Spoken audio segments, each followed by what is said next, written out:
All the street present, I want you and live. I will not run away. If I come here to play, think I must cry my fail. Son no running away. They want that son no running away. Son no running away. They want that son no running away. Running away. Even yet I real son. Fire water and I'm going over. But I son no running away. Yeah, Son no running away. Running away. So cute from Liberia. She says she wanna come to my area. Tanzania so safe, no malaria. She don't even care about the barrier. Hey, hey, hey, hey. I want you to know I don't wanna one night stand it. Oh, my life we gonna spend it. Aduru kwenu nakibe.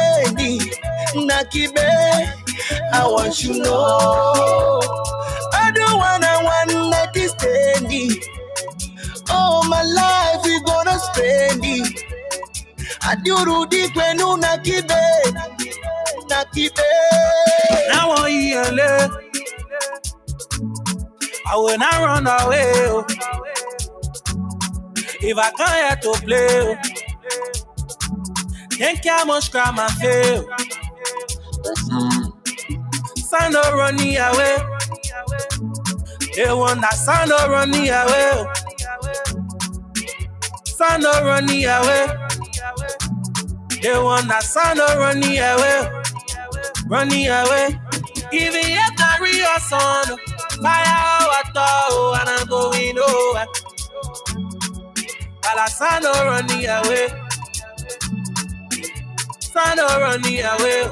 All the screaming away. Here to Monrovia. Me and my baby taking over.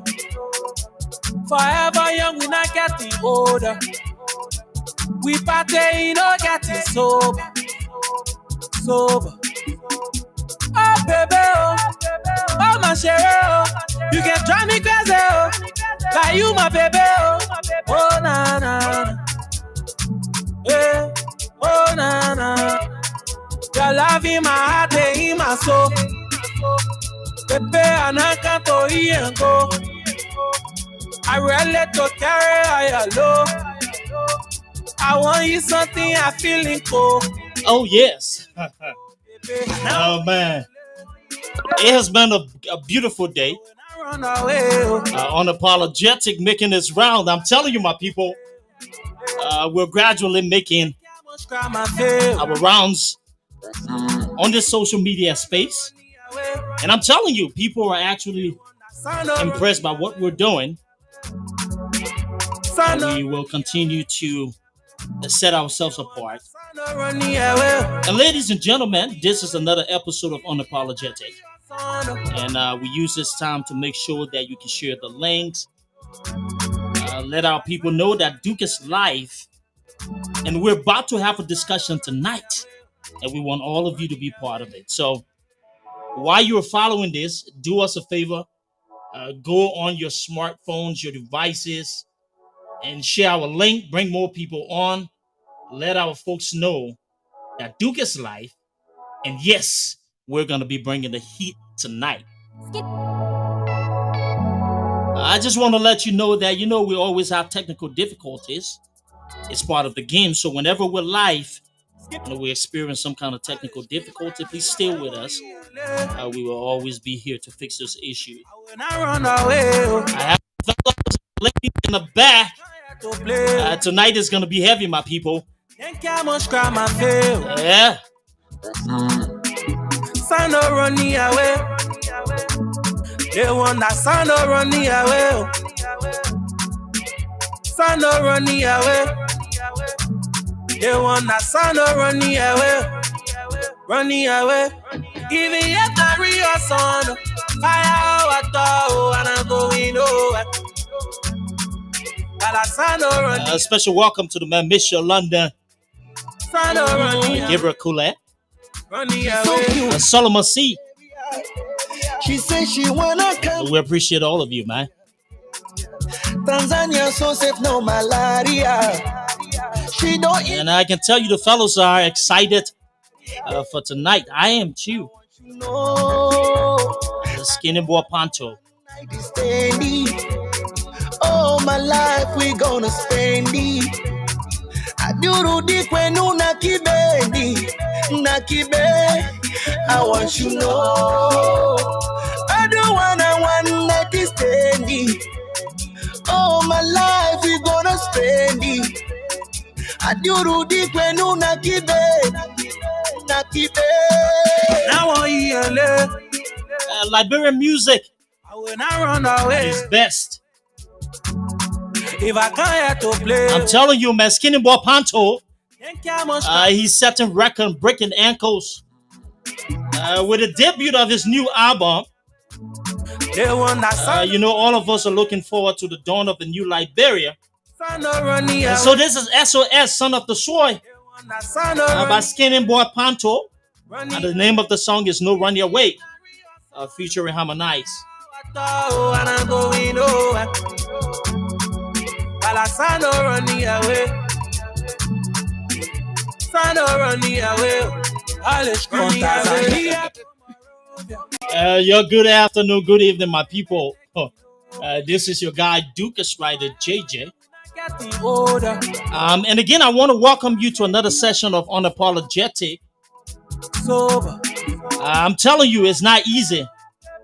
We're bringing the heat to educate. I see Fred in the house. Welcome. Let's share the link, bring more people on, because, you know, I'm telling you, Unapologetic is informative, educative.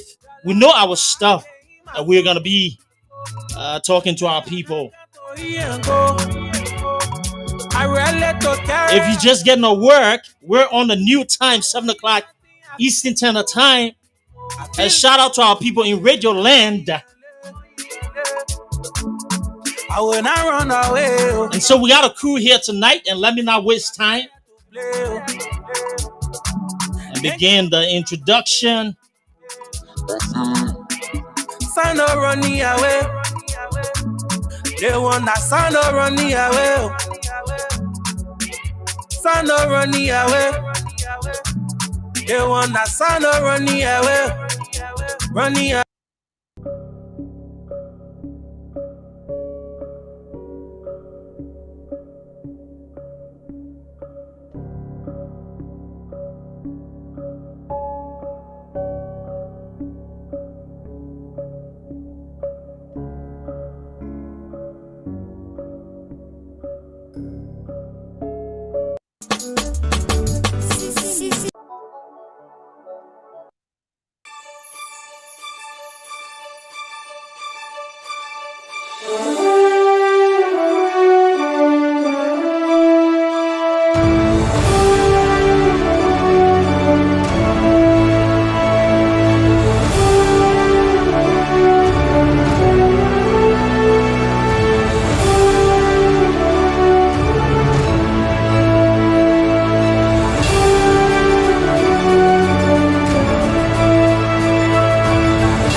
Gentlemen, I want to welcome you to a session of Unapologetic.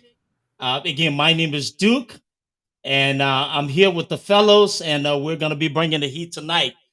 But before we start, let me say this. You know, for a long time in Liberia, we have seen this complete downward spiral of our country.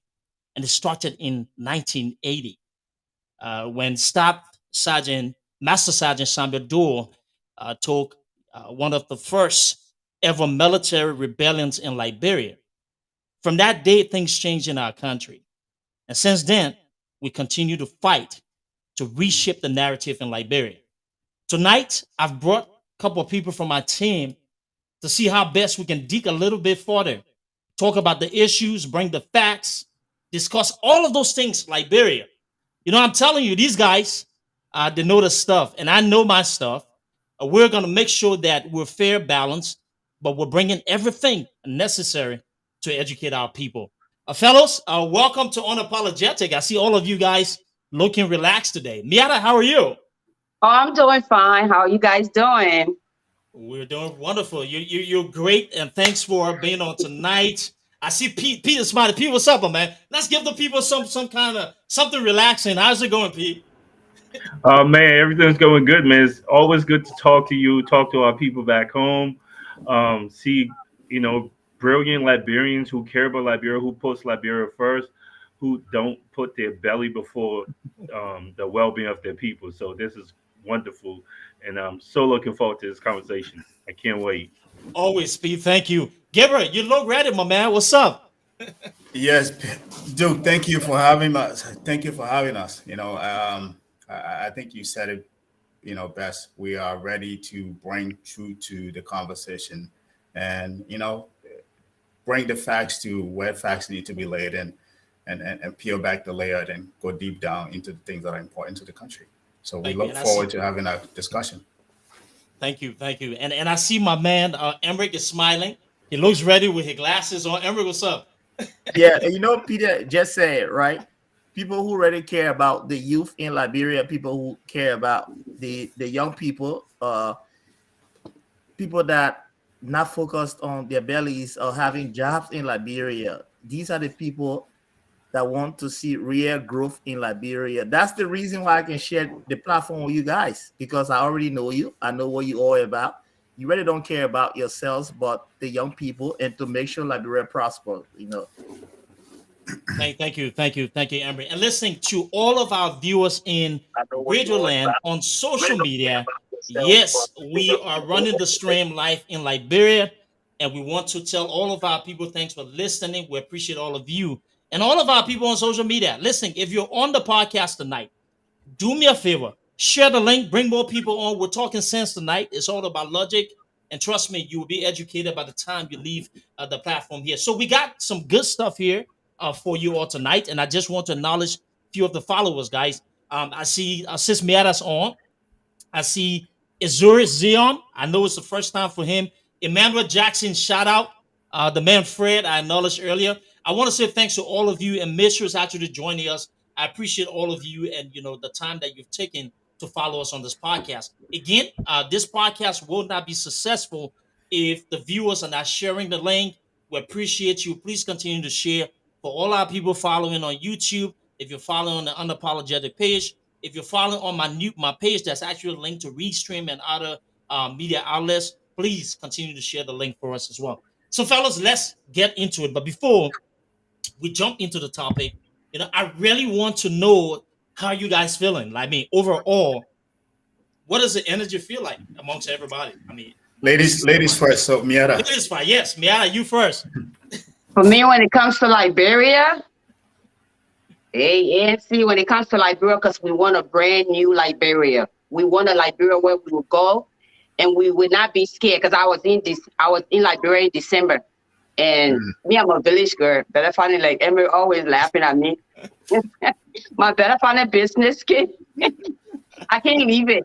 So I went to my grandmother's village because that's where I grew up. So we want a Liberia where everybody would be equal. Not one no side Liberia, one person enjoy it. Let me put it in a real Liberian English. We want go and enjoy. So they show you to net will be on me. There. Absolutely. And that's what we're all about. Listening, Diana, you bring so much energy, so much passion and commitment. That's what we see in the new Liberia. Different Yep. people, different backgrounds, so passionate, but making their own contributions in a special way, right? So the fellows, give us the ladies first. I need to go to you, my man. Yes, and again, as I said earlier, thank you for having us here. I think it gives us the opportunity to change a narrative that has existed before, where, as Miata pointed out, it was centered around a few group of people.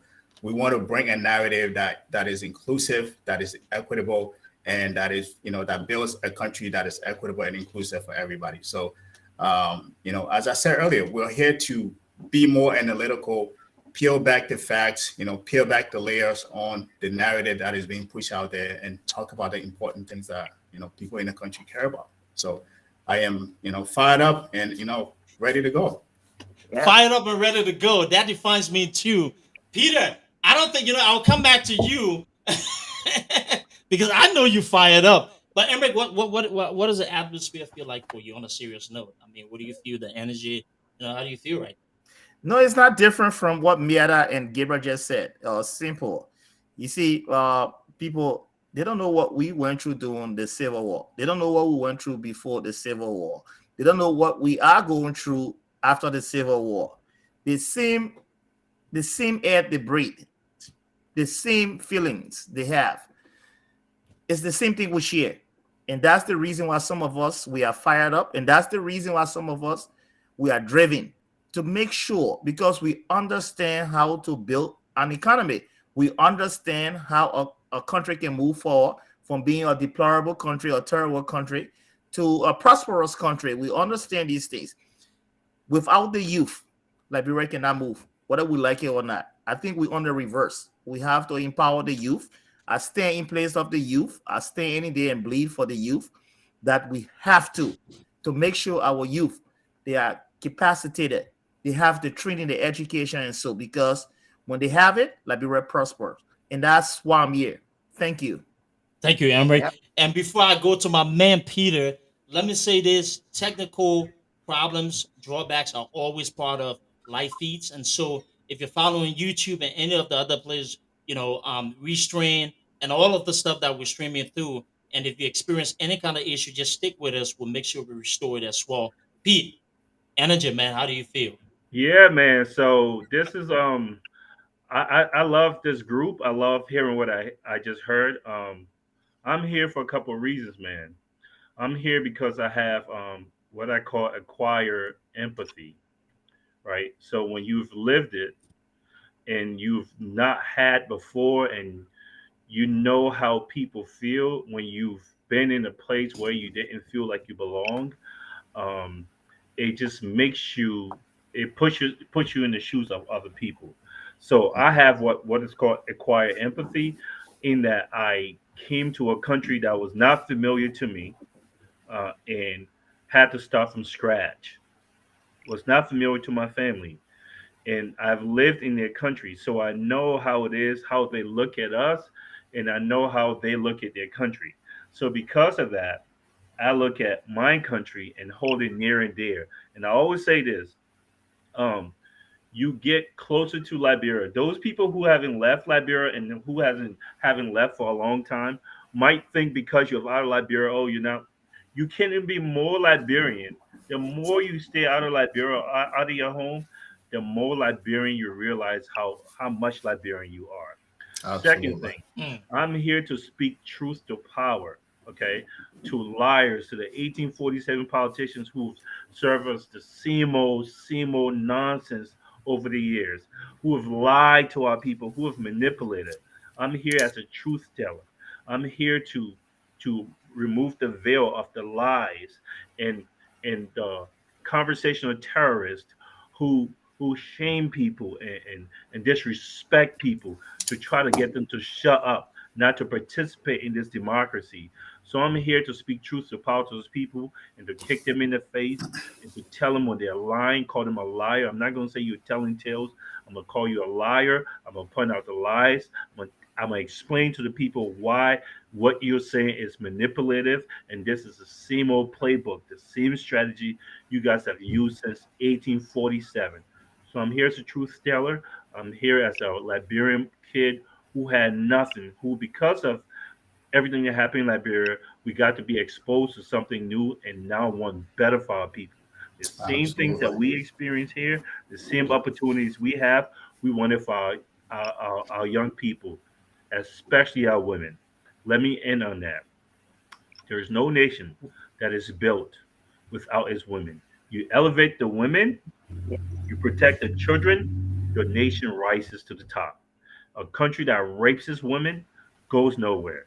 A country that kills its women without investigation but chases a bogus trial, that means your priorities is misplaced. a leader who all he wants to do is chase women and use them for his sexual pleasure, that's not the person who needs to be leading the country. That's not a person who raises a nation. So I'm here as a truth teller tonight, Duke. Thanks for having me. Thank you, Pete. And that Brilliant. was passionate. That's what we want to hear because on unapologetic, we remain committed to telling the truth. And regardless of how we say it, at the end of the day, the message will be told. So let's jump into things, fellows. And I think that people are ready to hear us speak. Pete and the rest of the team.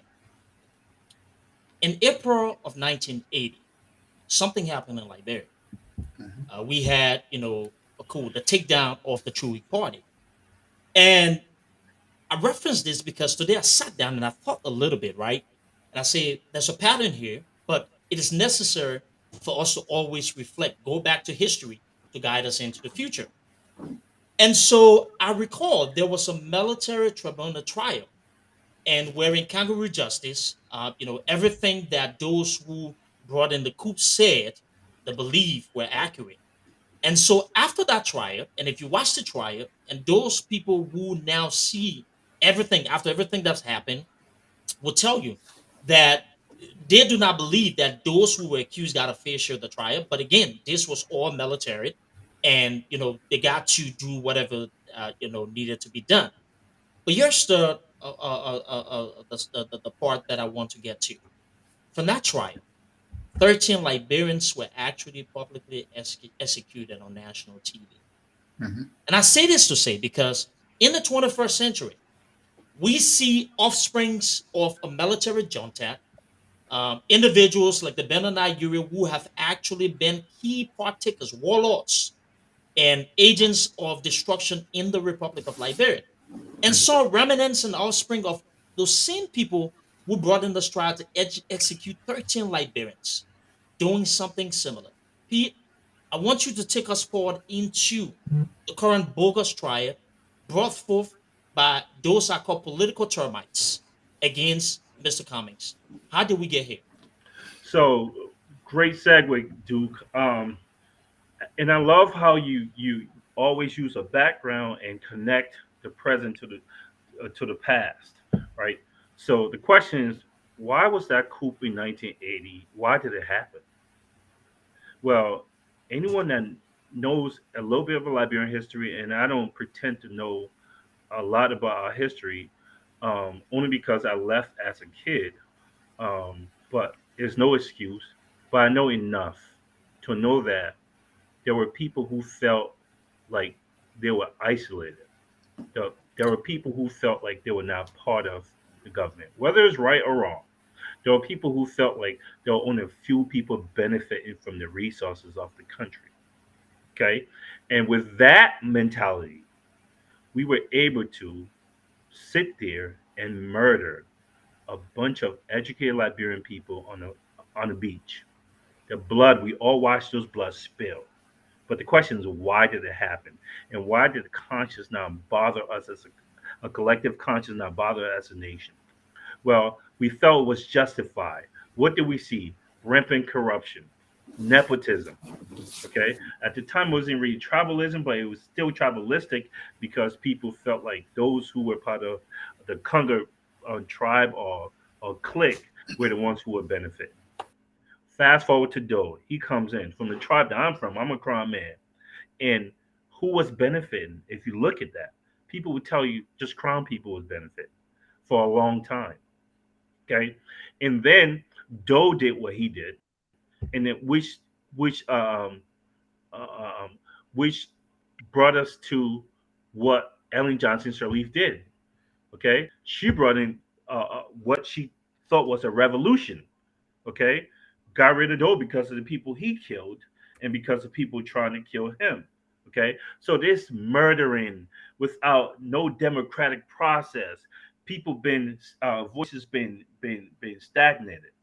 The same old playbook is still playing out today. Let's go to the trial. How do we get here?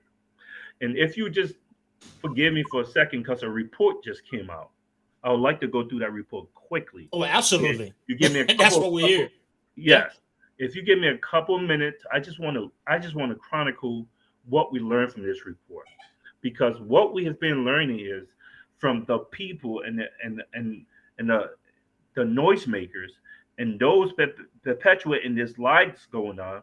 We really didn't have the whole story because what they're saying was we are privy to what happened until there was a real investigation that took place by a world renowned organization that says, no, this is exactly what happened.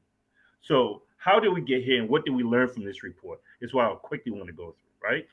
We learned first thing on April 25th, 2020, there was a framework document that was put forth by the CPP.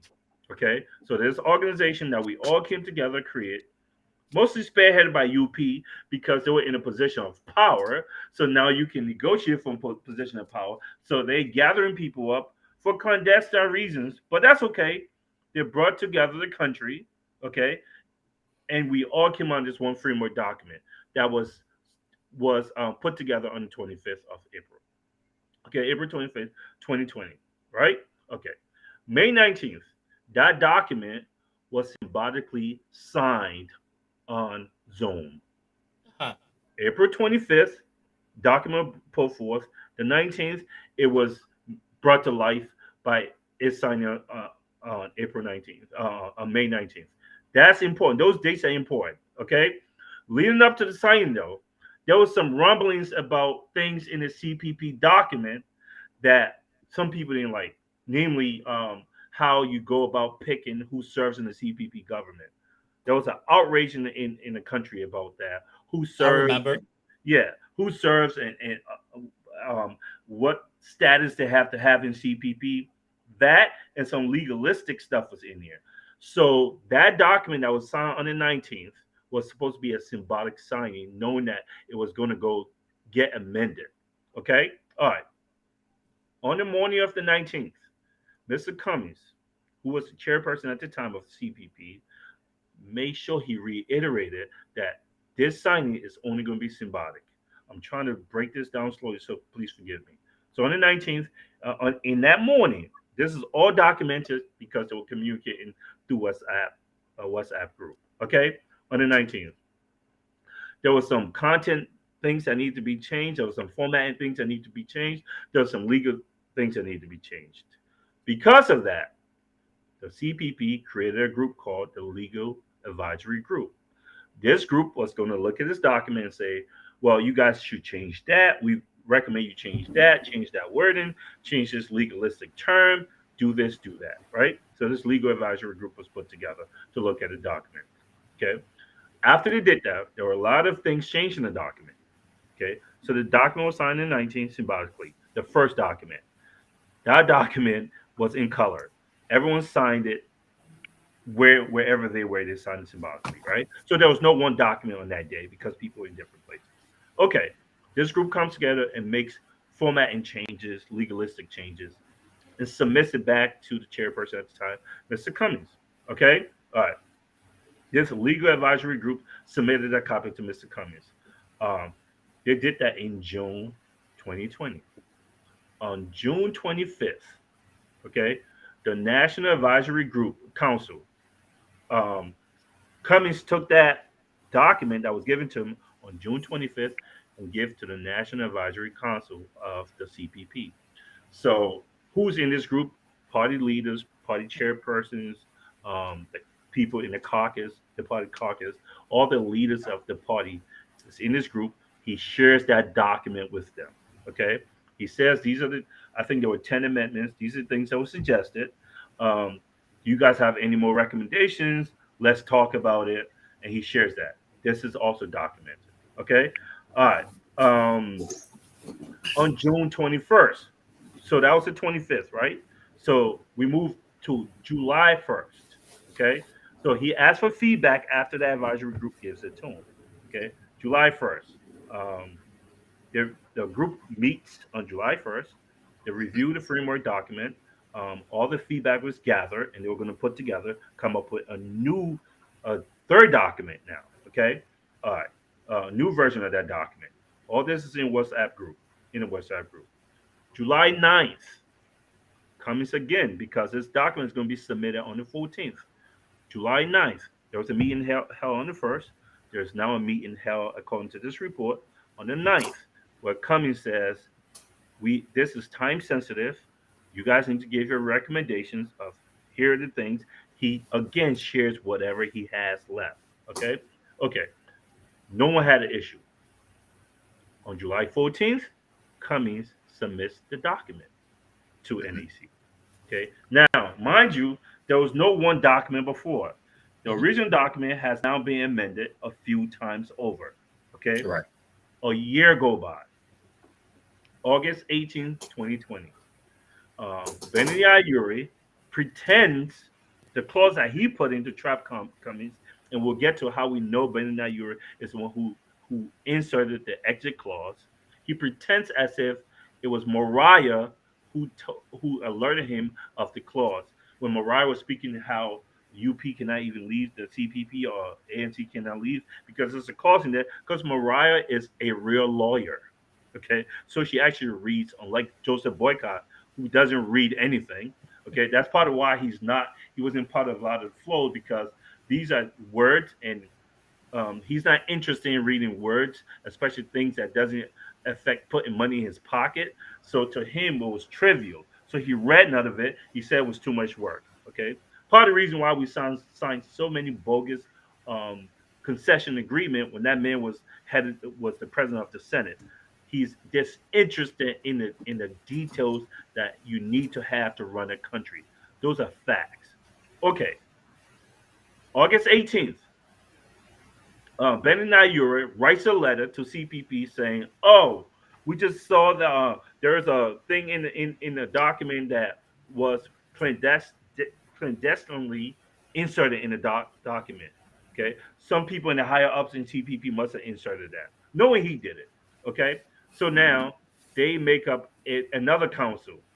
It was called the Investigative Committee, CPP Investigative Committee. All right. Yeah. So now 5 people on that committee.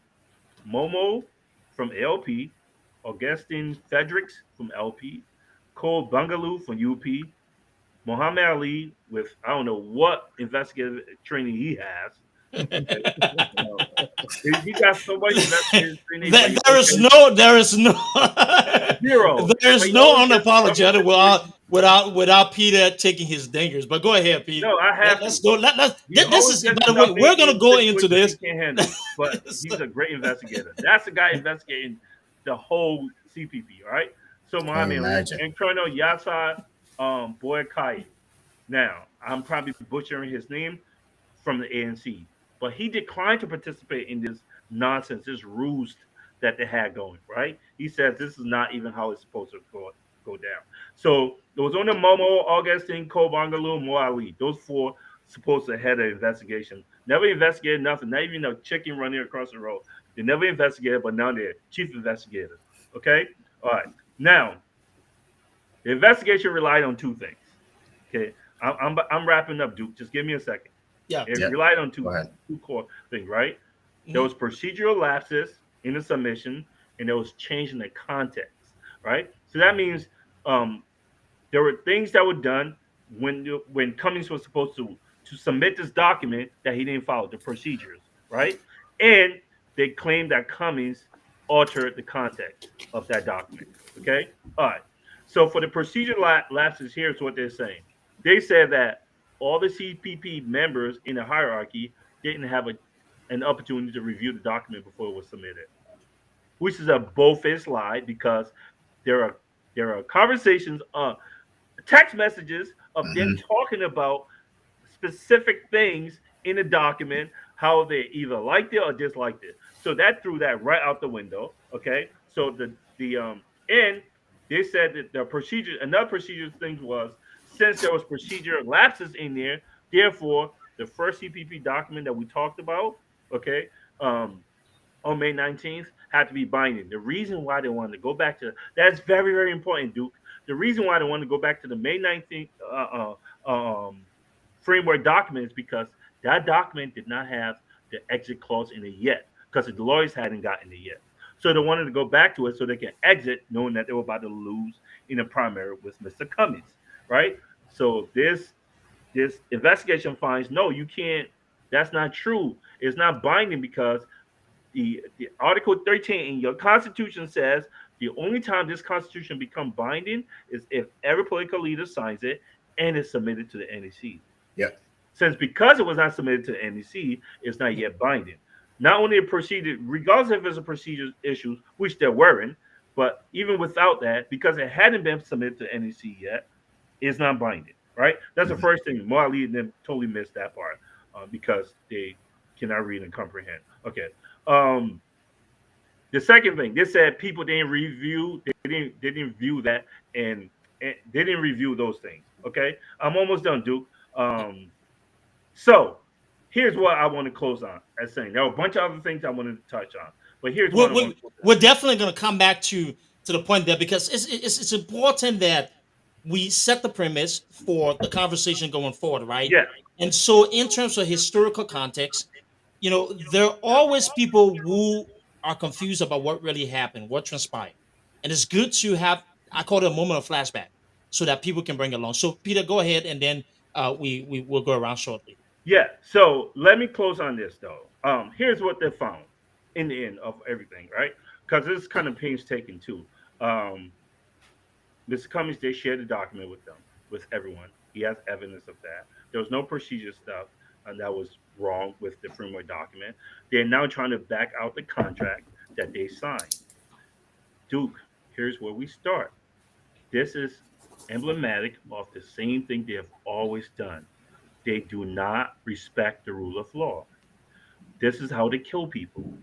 This is how we see um, auditors go missing.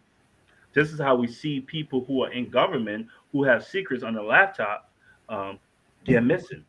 This is how people get found in the ocean. These people, whenever the rule of law or the structure doesn't benefit them, they will take you out. This is the 1847 politicians. They'll use violence. They'll use terrorism on you, you and your family. This is. I know we're going to talk about Grand Jita. This is what happened to that guy in Grand Jita. Whenever there's government, these 1847 politicians, CDC, UP, same people, whenever they don't get their way, they're going to use violence. They're going to use whatever means necessary outside of legal proceedings to get what they want. That's not the Liberia we're going to have moving forward. Thanks, dude. Thank you, Peter. And so let's Brilliant. move along here. And thanks for that analysis. And like I said, listen, we want to set the premise, and as told by Peter, now we know how we got here. Let's move up further, and this is gonna move into Emmerich. So, Emmerich, here is it. We have this bogus case, and from the moment we saw this case, we nicknamed it the political trial, political witch hunt, and this was for a specific reason. But here's an important point that I want you to expand on. You have the former vice president being state witness to the regime that they criticize. And then you also have the former vice president admitting in court that he didn't read the document. And then you have the findings from the independent investigation. I want you to tell our audience tonight, why is this dangerous? How can you draw historical conclusions in terms of past behaviors to the present, and why we must continue to look at these people and assess them, examine them, right, for exactly who they are? Also, why is the Liberians continue to get it wrong? We want to know, Emmerich. I need you to expand further. Yeah, Duke. First of all, you see, the laws of Liberia mirrors the laws of America. Okay, but one thing I see, we don't update our laws. We don't update. When the electronic age came into being in America, they updated it, right? To be able to have a solution or adjudication to some of the issues that are faced in America. But then what's happening? You find our government, they're talking about Facebook or WhatsApp and all of those different, electronic media of exchange and so. But what's happening in our country? Simple. We do this thing, right? We become situational. We talk about COVID. We talk about, operating as a unit. But then at the same time, too, we want to disregard the WhatsApp, the medium they pick to conduct business. And in the court, in the courts, in our courts, if you pick a medium where you conduct your business, it's legal.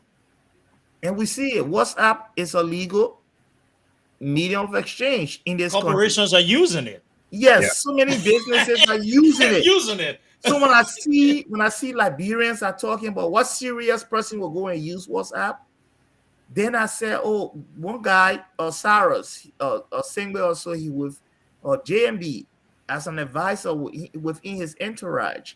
I say you cannot limit the usage of. I wasn't being comical, but it's the truth. You cannot limit the usage of WhatsApp to Mount Barkley, Barkleyville, where you're from. Okay, WhatsApp is a lot bigger than his locality. But now he was thinking this way because he's in Liberia and thinking that he's from Barkleyville. So WhatsApp's supposed to be only around Barkleyville. But the point is simple. JMB, if you tell us that we're going to use WhatsApp because of COVID, that's the medium that we're going to communicate and conduct our business. Right there, you legalize it when all of the parties agree to that. You have legalized it because that's your medium of communication. So to come back to say your medium of communication to say you can't, the messages there were too long, you can't read, you didn't have the time to read.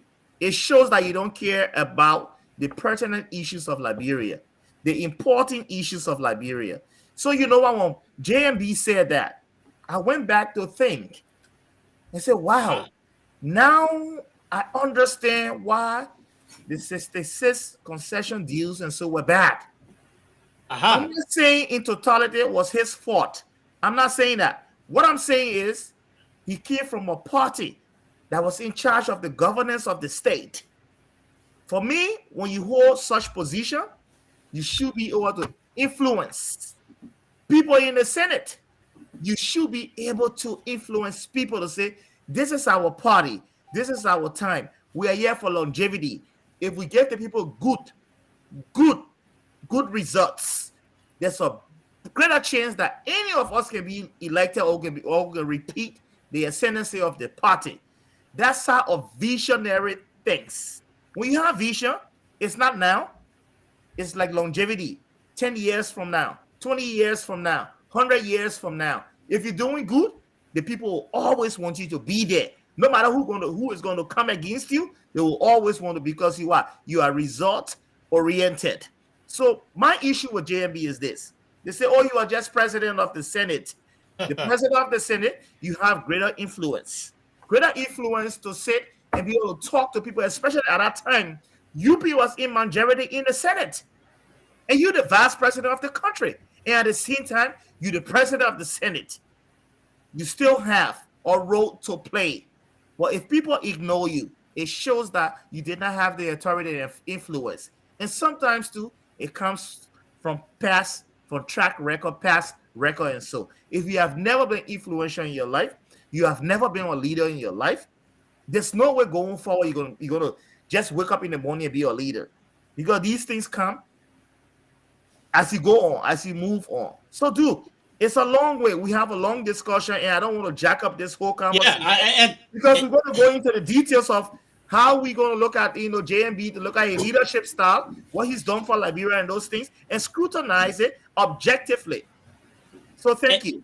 And I agree, Emmerich. And that's a great point. I will come to Miata, and then I will go to Gabriel so we can give the lady a chance to have her say. Emmerich made some salient points. Peter started off with the backdrop, the foundation of the issue, and got us up front. Emmerich went straight into the whole JMB experience. And he says something about JMB serving, in terms of the Senate, right? As vice president, he has that, opportunity to be able to influence decision making in the Senate.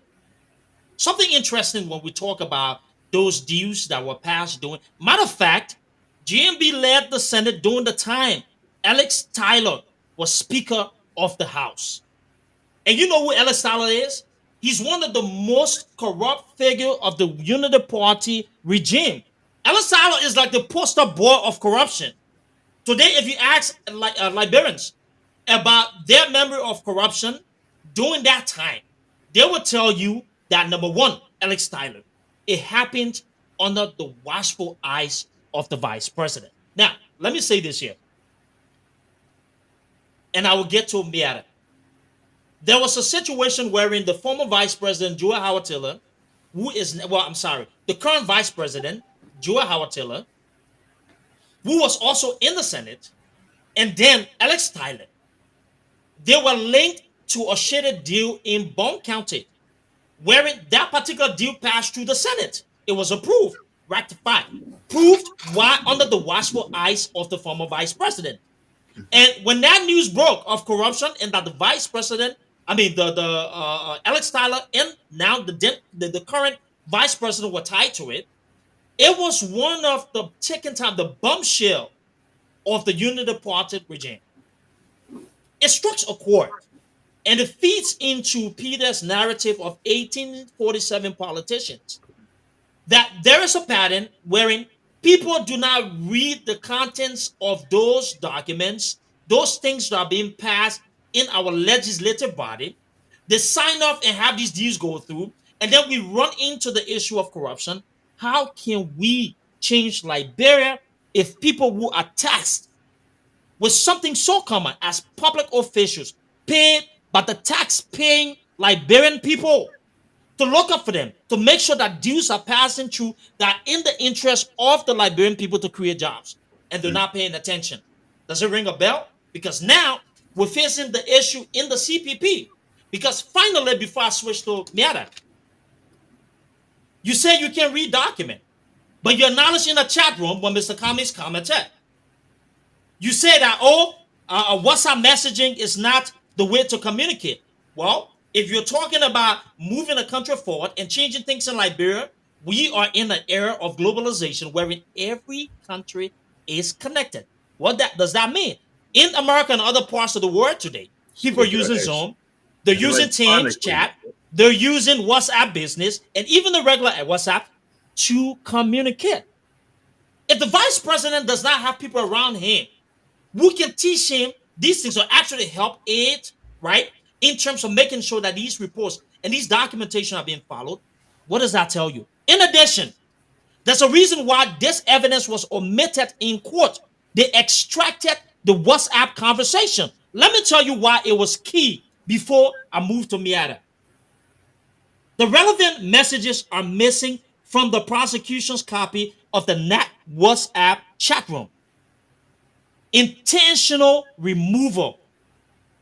Intentionally removed, not submitted into evidence because they wanted to hide something. Why? Mr. Cummings, on June 25th, 2020 at 12:40 p.m., he said, issues arising from the review of the CPP framework doc, it is noted that this file contained the legal notices. Also, the final draft of the CPP framework, wherein they acknowledge it, was posted into the chat room. Final copy of the CPP document framework was inserted into the chat room and acknowledged by all of them, as stated by the report. And this is why you see that they cannot go after the contents of the report, because all they have brought forth is just based upon propaganda. But the facts show that if you look at everything independently, then Mr. Cummings update all of these people with the requisite document before submission. Yes. Absolutely. Yep. If you agreed and you responded and acknowledged that the document was posted and you didn't read the document, after all of the time that you had, it smells fishy to me. No, they did. They read the document. They had an ulterior motive. And that motive was not for the Liberian people. It was for the political games. Now that you're from Bone County, you've been so passionate. And I know you're passionate because I know you care about Liberia and you've been through taking things and you see the happenings with this entire trial. I want to get into your mind, not being sexist, but being a Liberian. because you people are women and mothers of our nation. I want you to tell us, how do you feel? What is your perception? What do you think's happening here? Bring it to our people and educate them, because you know what? They want to hear from you. Okay. Mark Benga. Kaunga twai nyamera nyaga angwa ko bonga de. Yaga li lufa na wanga prana. Benga ha wang ha na gwen bang bay ngam wing kai. No wa daga ma elitana ko mi. Ha. Ang wenga no e puro laga ngai puro laga. Ai elitana ko mi puro laga. No da le ko wa no la da le ko wa biso ko mi la je ilu. I kora hut gore daga ma winga daga ma dogi me de nura la krana ina puna le manga kat no ai kwa no ai kwa daga ma joseph bagai bera yuen da no nga daga la braga the port ya do and la bra hola no po no wa daga ma bisa Cummings no la bra wa ga kwa ma propo bonga de braga woro ma ka woro ma Kaka like bro, but the name Yahoo like bureaus under yonder huna. Leho gabe LEC agaling gapa galing gapa. When under corporate money that huna kayanga agekaduni. Elizana komi aga president me po corporate le po tiyanga nero nga nwanga jibage nwanga pege ko do bring and mama. Le manga de ga no la je da o e tara komi ilu po london e pa nwanga age in the pega du to bo du to ru bo e ti ga mo ka ba ga e an no po du ga po du me na de ga ne ga ya urine pa be da ga ma joseph bagai a wo ko po ko mo ti hu po do ma da ga kwa do da ga kwa de me da ga kwa e sana komi aba like bra he do e nga e muga che po de ibola che I pa like e sana komi bo ka pa po nya wo po ku nga ja ka ga e sana komi ka do ni gore mang da ga yanga ka ga e ka da ga ma gugu ka lu po ka e sana komi po ka me a ga like bra so gwen ha wa ha mang no e da ga ma du pile ga de bare ne ya me Gabriel Carter bari ne Emre Carter bari ne ku ga ha bo bigo la bro wa ga kwa en ku ga ba ku le ni ga ba ku le la yo ga ba kwa do la bro mama ba bigo la bro wa ga kwa en ka wa ga kwa again like bro iko kwa ad like bro mane kwa ka pa kwa ma ku pa ka bra bo ka voru ga ele sana ko mi mama ba ni lo ba ku ko ndo he ko ni lo ba ko ndo he ido no we nwa ma he bo Gungwa ka de itiga kokola gungwa ka de na ke a de bo lo ku lai pi wa de ne ga na de de I menga ka de menga ka de nya bo nga ne lu ma nya so nga mui ka nya ngai ga nga de ka kwe nga ba ngai ga ka pu ru ko e sana ko mi mama ba e ka he ka mama ga ku lo me ga That is beautiful. That was beautiful. Well, you know what? We gave the low applause last week. We gotta bring it for Mera. Mera, thank you so much. And you know what? This is what we do on Unapologetic. Mera is part of our show. She is here to bring it. And I'm telling you, today the show is in two parts. We have the Cummings trial and all of the stuff, and then we move into economics. Mera, thank you so much. And listening, man, this is powerful. Brilliant job. Guys, fellas, we need to give a round of applause. Yes. Dude, I'm so jealous. I think I need to get my pellet and my basso back. I have my pellet and my basso. No, seriously, Mera, I'm so jealous. I gotta go back. That was beautiful. Yeah, beautiful. I gotta go back. Yeah, beautiful. Yeah, the Patingo and the pasta is kind of not well. I was gonna go there because I do that too. You see, yeah, that's what we want. You see, that's what we want. This is beautiful. That's a level of intelligence that we kind of overlook. Yeah. 3 languages, 3 dialect, and you speak English on top of that. That's beautiful. This tells you. I was going to ask you to say something to anyway. What? Don't go there with the Bassa. The Bassa, no. You got to say something to Jared Dillon for me and Bassa, but we're not going to do it right now. When She said when they. I would have said something, but it would be a censor. But you know what? This is unapologetic, so we'll get that. But anyways, listen, great job, Miata. We'll come back to you. Thank you so much. Let's stay here, Miata, and continue to go through the discussion. And you know what? Listen, our people in Bon County, our Pella people, our Liberian people, you heard it from Miata. She said it brilliantly about the trial, everything that's going on in terms of Mr. Cummings, listening to us, and let's make a point to our people. Let's get back to the conversation here as I'm moving into Gabriel. One of the things that I saw that was look, it was sickening. And look, it tells you about the level of intelligence of people in our country, including the fake Senator Darius Delon. Can you imagine? That man is questioning a disclosure that was inserted into a report by a professional institution. Yeah. And I feel troubled for Liberia. You know why? Because if a senator does not understand the context in which those things are applicable when it comes to a report, we're in trouble. But now I'm not shocked. I'm not shocked because this is what he represents. He's at the bottom of the food tree. This is somebody who have been a major disappointment to the Liberian people. And we need to say it because the Liberian people voted for Jallah Dillon because they felt he was going to embody change. He became everything he criticized. Going back to the salary of lawmakers. All that talk, receive money from the Weah administration. That was his car, Duke. That was his car. Oh, yeah, the car. Justified. Collected money, justified. Got on first class, lied about it, and then when he was exposed by the Fadiga brothers, he came and admitted to it. Time in and time out. We've seen those political feces, those political leeches that I call them. We've seen them at the forefront of our society. And now it is dangerous because our people, God bless their heart, they're still trying to find a way into true democracy and shifting the needle in terms of the country.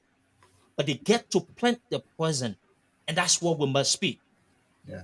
Gabriel, let's go back to things, and I want to throw this back to you, and then we'll come back with another round and then move into part 2 of our conversation. Guess what I want to say? We have an independent report, very detailed. In here, shows clearly that from the onset, this trial was politically motivated. Right. I started with the whole issue of the military onset and what have you. But when you have a Sherry Blake, when you have those key international figures, when you have a report from a respectable institution, I want you to highlight economically, in terms of governance, because by the way, the reason why we should touch this, Liberia is heavily dependent or reliant on foreign assistance. Budget for government funded by foreign taxpayers and governments. All of the things that we need to survive depends on somebody because we are not an independent country. When it is evident that the former vice president is now part of an entire crew to destroy the peace of the Liberian people, but to undermine, even with the government being labeled and accepted by the international community, cleverly written in a report that this is political witch hunt. What are the economic consequences? And in terms of government or governance, why do you think this is bad for the Liberian people? Duke, thank you. That is a brilliant question, and Pete, thank you guys for shedding light on this. By the way, I don't read books like Lobo. These things come from a practical experience. Let me let you know. And thank you guys for shedding light on this thing. There's 2 things I want to touch on. First, I would like to highlight this piece, right? And I think Peter alluded to that, right? There was an investigative team that the party, the CPP, put together, right? I think Peter alluded to that, right? Yep. That's supposedly supposed to be carrying out the investigation. Now, to tell you how unserious these people are, if a case of this magnitude, right, you set up a team to investigate it with somebody I've always said is somebody whose character has been impeccable, flawless, and has got to where he is, where he got into, and you're trying to investigate this person, you would think that they will understand that magnitude to say, hey, you know, in as much that we think we're credible, let's get outside help. They didn't do any of that. You know, matter of fact, the investigation that they carried out within the team that was set up was bogus. You know, one person name that kept coming up in the report, I kept geeking this thing out, was Momo. Ah. They got all of the changes that were being done in the WhatsApp. He kept saying okay. He kept saying, oh, I don't see nothing wrong with this, right? Yeah. And then for them to come back and say that they didn't okay this, right? If you go through the report, you'll see this person name keep coming on Momo. And by the way, he was an ALP. Right. I kept seeing this guy's name, and he's like to the point that even quoted him in the report, right? Unquote, right? Yeah. Acknowledging these changes, even the final one, right? And for them to leave all of that out, right? To go after and present these bogus evidence within the court, you know, it tells you about how serious these people are that are, you know, supposedly positioning themselves to try to run the country. Now, let me go to the report itself. I've said this before, right? It's unfortunate that we have a sitting senator who, you know, at that level, you have never seen a report or an audit investigation done that you're even questioning the disclaimer that every audit or investigation puts on the paper, that you're even questioning that little segment of it. That tells me you have gotten to where you have gotten without even seeing a credible report. If you work in a financial institution, right, whether you work for the Big Four or your mom and pop accounting firm, right, every time you see an audit, every time you see a CPA report, there's that disclaimer that they put on there. But I saw this guy took a screenshot of that little disclaimer that the firm put out, and he made a screenshot on the thing and put it on Facebook and made a comment about it. When I saw it, I kind of shook my head. I said, this guy, he has gotten to this level without even seeing what I've never seen. That's a sitting senator. That's a sitting senator. To say the most. I mean, seriously speaking, that's a sitting senator, my brother. Go ahead. Sitting senator who got to like you. Who believes he's a kingmaker, by the way? He thinks he will. Yeah. I mean, I when I read his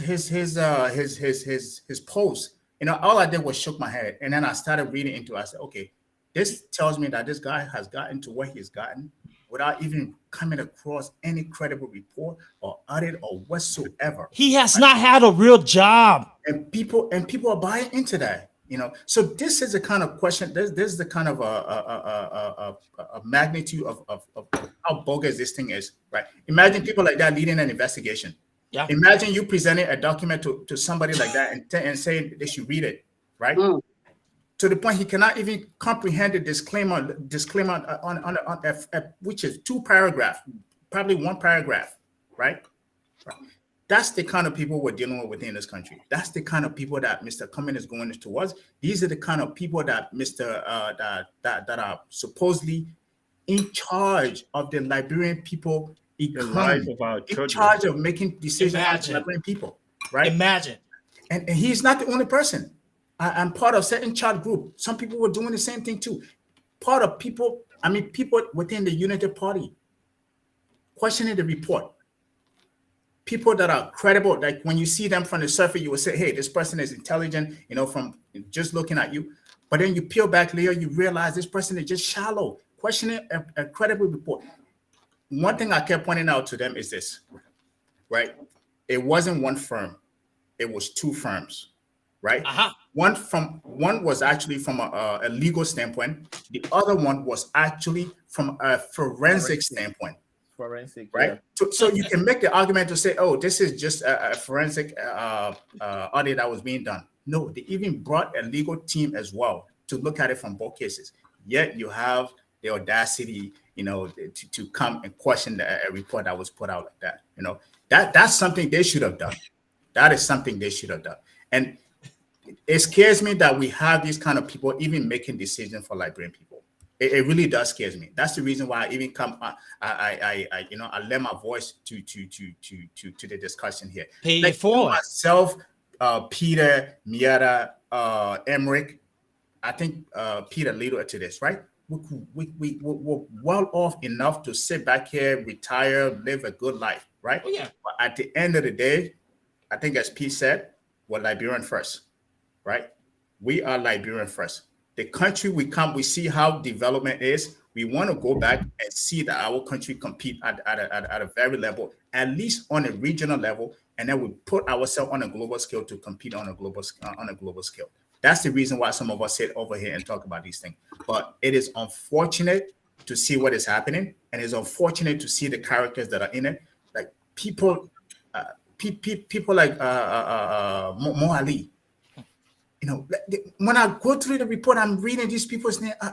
How did we get people as such to end up because the government wasted resources on these individuals? Here's the problem.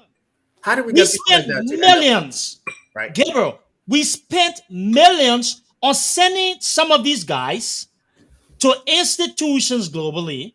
They left the walls of those institutions, went back to Liberia with zero practical experience, meaning they did not even know what a work environment looks like. Right. And we entrusted them with writing policies for a third world country that doesn't even know what it is to function in the globalized society. That's the tragedy. What do you expect? Right. This man got a water sanitation, whatever the hell degree. We still have water and seawater having issues in Liberia. We a so-called finance background, but guess what? They were appointed at the Ministry of Finance. Guess what? Today, our young people are still saving documents in file cabinets from 1975. I want you to think about it. They're the ones that received 150,000, 250,000 in tuition assistance just for the tuition, not taking into consideration plane tickets, meal tickets, and all of the things that they gave to them. We have gotten less than a percentage point when it comes to anything in terms of progress or productivity from those individuals. That's what I say. There has to be a new way going forward. And it's not about looking down on anybody. We've got to have this conversation because productivity is about numbers. You know it, Gabriel. Yeah. Finance is about numbers. Why are we running the Ministry of Finance and revenue generated sector without any productivity measure to hold these people accountable? It has to change. Go ahead and wrap up, Gabriel, so we can move into the next one. I think you probably segue into the second part that I was going to say. I know we will get on that. That's that for me, that was the piece that I want to point out. The report itself. There was a disclaimer. If you, as I said, if you work in finance, you work in accounting, whatever you work, you get audited. Whether you work in a bank or a CPA, you do the audit or you get audited, right? You see that comes out. Law firms do that, CPA firms do that. That does not discredit the authenticity, the forensic and the quality of the report that they put out. That does not disqualify that, right? But yet you see a sitting senator would take a screenshot of that and put that out and make a comment about it.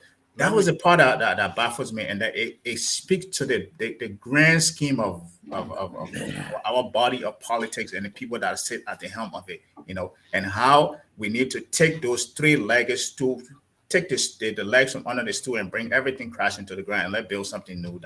I like that part. We have to do that. That's the case. Peter, I will come to you shortly, yes, but there was a part that I wanted Emmerich to go on. One second, I will get to you there. Okay. I want to make a valid point because Gabriel struck a chord. When I go after the likes of Dilla, it is nasty. Yes, we've got to be politically vicious in Liberia. No, Liberia is not a place for me, though. The issues impacting 5 million people is not a place for me. I lost family members due to Ebola in that country. Mm-hmm. I went through the wars in Liberia and I know the experiences of civil war in that country. I know bullies. I know people who think that they have this exclusive right to the people of Liberia. And it pisses me off. Because nobody's entitled to the thing called Liberia. It is a country that provides opportunities for everybody. And you know what pisses me off? I hate for people who are ignorant to present themselves as if they're knowledgeable, because the main reason why some of these jokers have gotten away, because we don't have accountability measures in that country. We never did. It was one-sided and everything was behind closed door. Absolutely.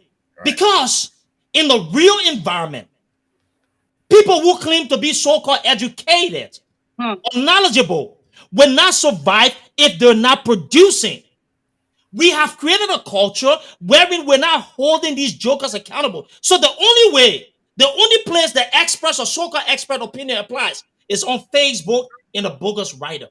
But when you put them in the live work environment, they're nothing more than political leeches and jokers, liabilities. If you think I'm lying, ask yourself, why is it we have not seen any kind of shift?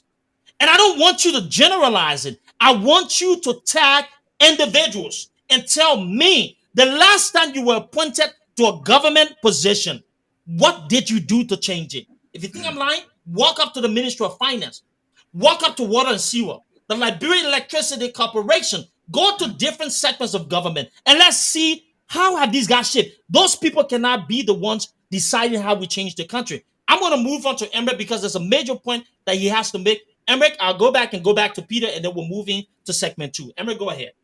Yeah, Duke, I think I lost my train of thought right now, but I'll pick up, whatsoever I can get. Look, the issue I think was Gabriel. Gabriel was on, I don't know what topic he was on. I wanted to stress on certain issues with Liberia. Look, this is the point. The practical aspect is what we like. Okay, reading a book is completely different from like they will tell you. Peter is a coach. He's gonna tell you out of the theoretically, he's gonna tell you out of the different formations and so and so. The reason why Peter going to be successful in the area because he's going to go on the field of play and then be able to practice those different formations. Absolutely. He's going to do it. He's going to rehearse it. Okay, that's a big difference. We talk about going to these different schools, Ivy League schools, and so the government pays so much money for. But in actuality, if you haven't gone on a spreadsheet to know how to manipulate the numbers and know how to do spreadsheets and so and so. Gabriel, in America, you are lost. You're never going to be hired. That's the reason why most of our brothers that have gone to those different schools, that you think they should be in a position of influence, right? They are not. It's because the technical aspect, the practical aspect, they don't have it. And I think this is where we need someone like Mr. Cummings. Because if you listen to him, he's more practical. He's more practical. I've listened to him. He's someone who went to school, but at the same time able to demonstrate, use his hands, his brain, his ingenuity to make things work. And that's the reason why he's been successful. Because I will tell you this, right? A company, not only looking at what you learn in school, but what you can put in effect when it comes to managing resources, human resources, managing people, managing resources, financial, managing capital resources, all of those things. People want to see the ingenuity you have to be able to redistribute and be able to look at the vision, the mission of a company or an organization to see how you can redistribute, the resources to be able to maximize, to be able to get the results. When you are result-oriented, it's different. In our culture, in our society, we haven't been because we have always been these people, these set of people that we think when we have the doctoral degrees, the master degrees, and so then it qualifies you to be able to occupy any position. And that's right. The reason, one of the reasons why we struggle. Yeah. I know our history. I didn't want to be that person who learned accounting, who learned finance, and just sit and say, you know what I learned in school? So I said, no, even if I will have to take a pay cut to start for entry level, I will do it. To understand how it works in the practical world. And I keep saying, the vocational schools back then in our country worked. The practical aspect worked. But then how can we see to get Liberia back? When we see a finance minister who comes on, and then he talks all day. He talks all day. But then the critical issues, the main issues, and so when you talk about restrictive, you see, I'm into budgeting. I budget for my whole company. And I'm talking about almost $1 billion budget that I do. When you see a fund is restricted, when a fund is restricted, there's nothing can be done about that fund unless you go back and change the contract of that fund. We have fundings from people that will say only use this for nursing program. You cannot change it. You cannot change it and take that fund and put it to another line because you think you got a shortage on that line. You have to go back and the person will have to agree to the terms and condition of that contract. So when we talk about the road fund yesterday, I saw him fumbling. There's a difference when it comes to law. He was trying to teach law yesterday. I want you to move that into the economic and solution portion because you're going to get the dagger. So you see, this is the problem we are having today. The reason why we have all of these different struggles and so, because we have people that are placed in those different positions that have no experience on what they are talking or they are doing and so. And that's the reason why we see the high level of ineptitude. But then you see what the student companion, the Palawa LU, Jose, and then you come and you use verbiages, you use words and so, and you think the only way he can get the message across because he talked to gullible people is to use those words that when you're in America, you never used, you never perform at any level, you were a truck driver, only to go back to Liberia and become a finance minister. So, I'll say thank you, Duke. We're going to go on with this debate. It's not an attack. I just want to demonstrate to our people why we struggle, Duke, why we are struggling. Every one of you are saying it the right way. We are struggling because the level of incompetence, we don't have the practical skills and knowledge, and so to move our country forward. Listen, that's a great point. And let me, we'll move into the closer point of this section and then move to phase 2.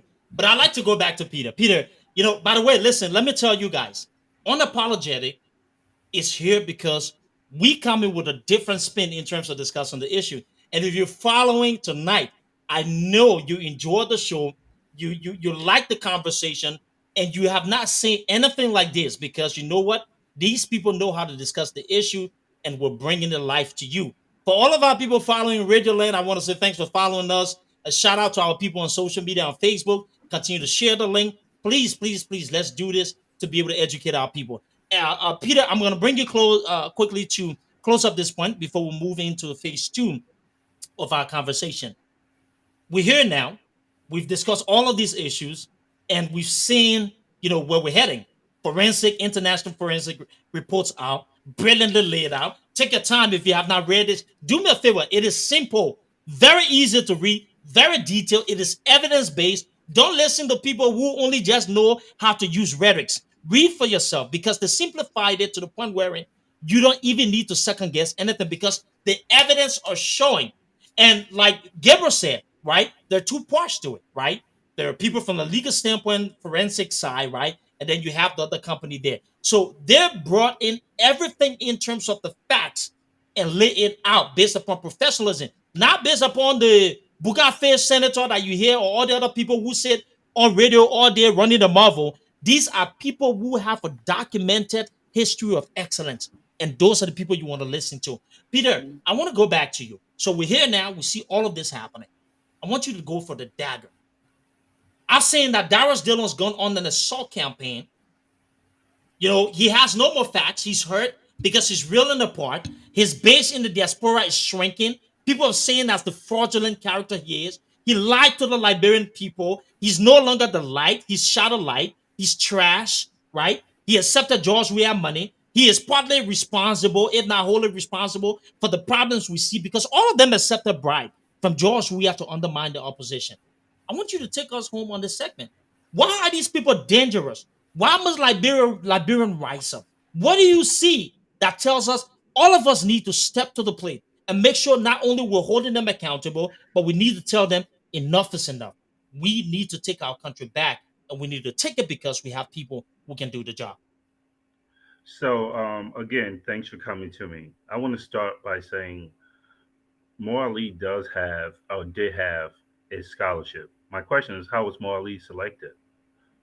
That's where it goes back to, right? Nepotism, okay, tribalism, okay, cronyism.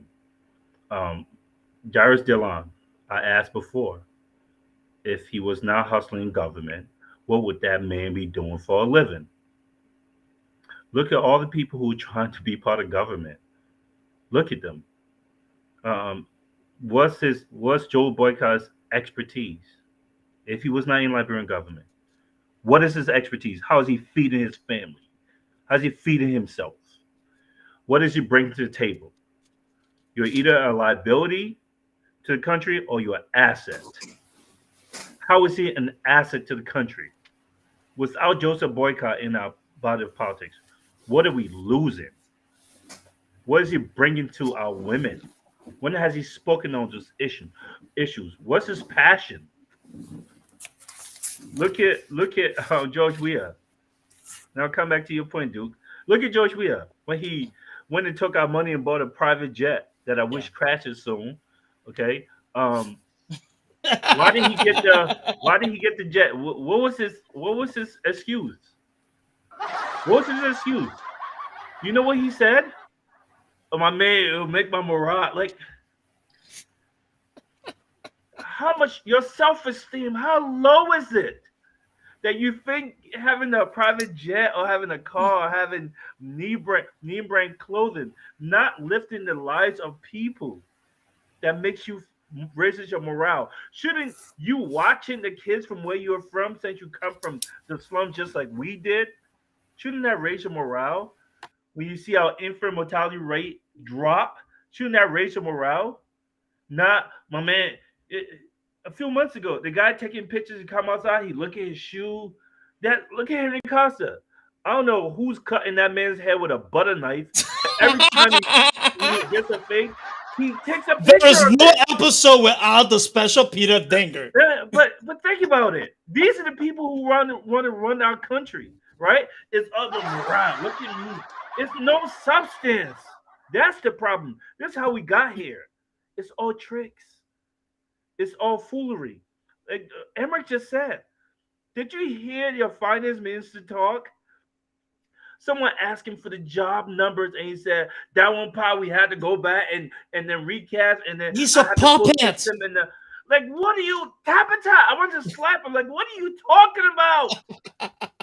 What are you talking about? You're asking for 16 million of our dollars after you infuse into thin air 25 million. And then I heard Akara's grade today. This man's in a Porsche 911 2000 whatever in America. His daughter's here. Corruption. All right, this man is at something talking about how Joey at this, Joey at that. Like, what are you talking about? What are you saying? There's no impact in the lives of our people. You're stealing money. You're lying. You're lying. You're over here in a pool. Our kids don't have pool in Liberia. Shouldn't that hurt you as you lied to our people? We got here because we got fakers. We got pretenders. We got people like Joseph Boycott who thinks he's going to be just like George Weah. When's the last time you saw this man say, I'm going to come on Facebook Live or go on the radio and take questions from any Liberian? He can't. He's got to hide. Just like these people hide behind their fake degrees. We don't care about your master's or your doctorate. Let me hear you talk with substance. Let me hear that without any paper in front of you. Let's talk about mercantilism. Let's talk about how you have practical knowledge. Like you said, Mo Ali, what job have you had? You held. Warren Stewart with rusty pipes. what like these people think they're better. Like how? Like how are you better? If they were better, I would accept it. How have you lifted? You're in government to lift the lives of people. How have you done that? How have you done that? Besides spending money and spending money and spending money. And you guys, idiots on here talking about, oh, you guys this, you guys. Like, listen. We are practical. We're real. Darius Dillon talking about, Darius Dillon, please shut up. A guy who can't even take his own teeth in his mouth. Like this guy. Okay. Duke, give me 1 second and I'm going to shut up. But Darius Dillon worked for Joel Howard Taylor. Darius Dillon was eating Joel Howard Taylor box for a long time. I swear to you. Wait. He That's was what it eating Jua Hawatilos. What? her box. That's all I'm gonna say about that. For a long time. This is unapologetic, right? I'm gonna say that. This is That's how he started losing unapologetic. his teeth. That's how he started losing his teeth, right? He doesn't even take his own hygiene. You try to destroy a person He that has smells really bad. integrity. You try to destroy him. You try to destroy Cummings. Like, who are you, Darius Dillon? Like, tell me what value do you add to this country? Who do you think you are? You trying to Absolutely. destroy, man, the one good hope that we have. And you think he's not going to fight for our country. Listen, this is not about you guys.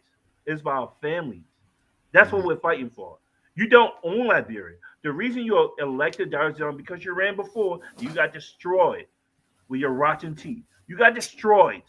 CPP is what brought you to power because the people believed in the vision, not in you. Now I hear you talking like you're a kingmaker. Whoever I endorse gonna sweep Monserrato. How come you didn't sweep it the first time you ran without CPP? Okay, you don't get to destroy people's career. You don't get to destroy their character. You are nothing.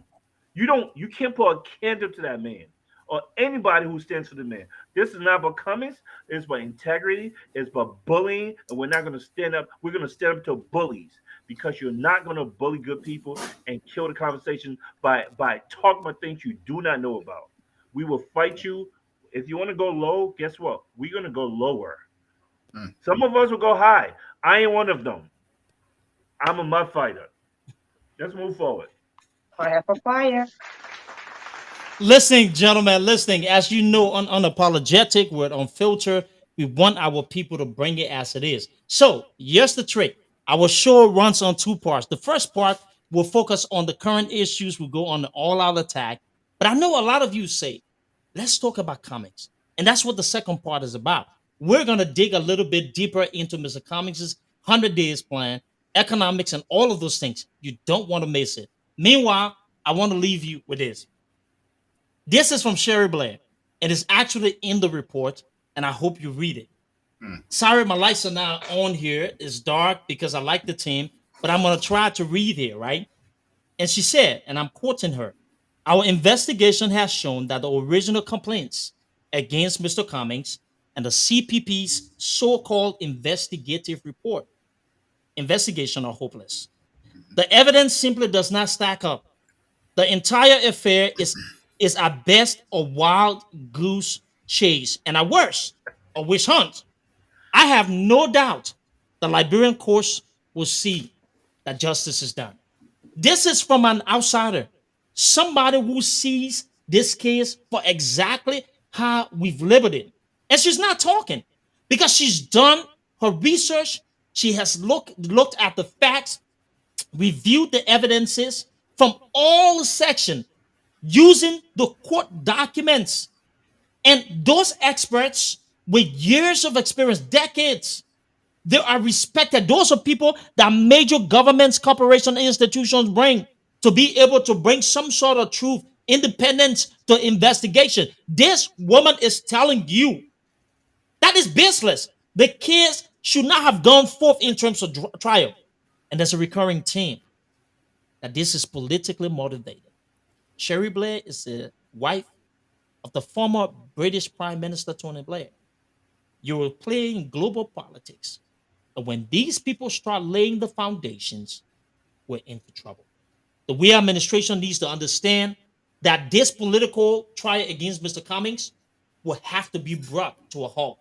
Not because they think that it should happen, but because it is the fact 6 months into this trial, you have not shown any reason to continue this because we know that this is a conspiracy, a plot between you and members of the so-called opposition who have been bought to destroy the hopes and aspirations of the Liberian people. My people, we will see you shortly on segment 2. Meanwhile, dance to the beat, and my team and I will be back here shortly so we can go ahead and wrap up. Go back into phase 2 of our conversation. Skip. Allez, scream present. I want you to live. I will not run away. If I can't have to play,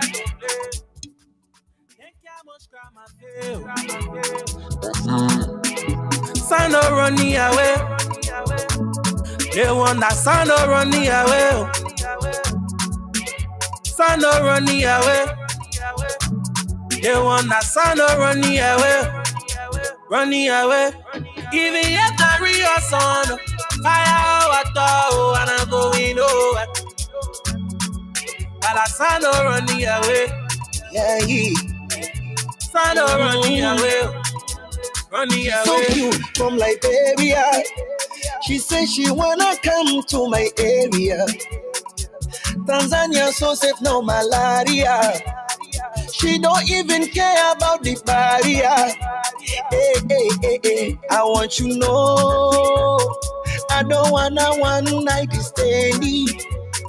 Oh, my life we gonna spend it. Aduru di kwenu nakibe. I want you know.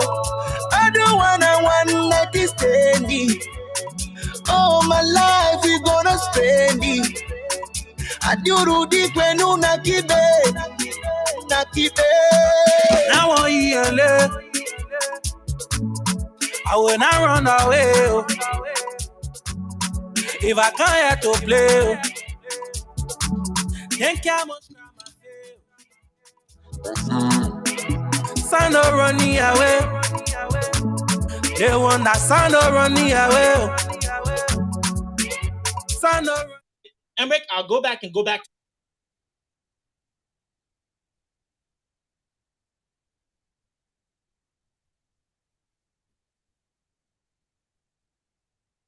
away. Skip.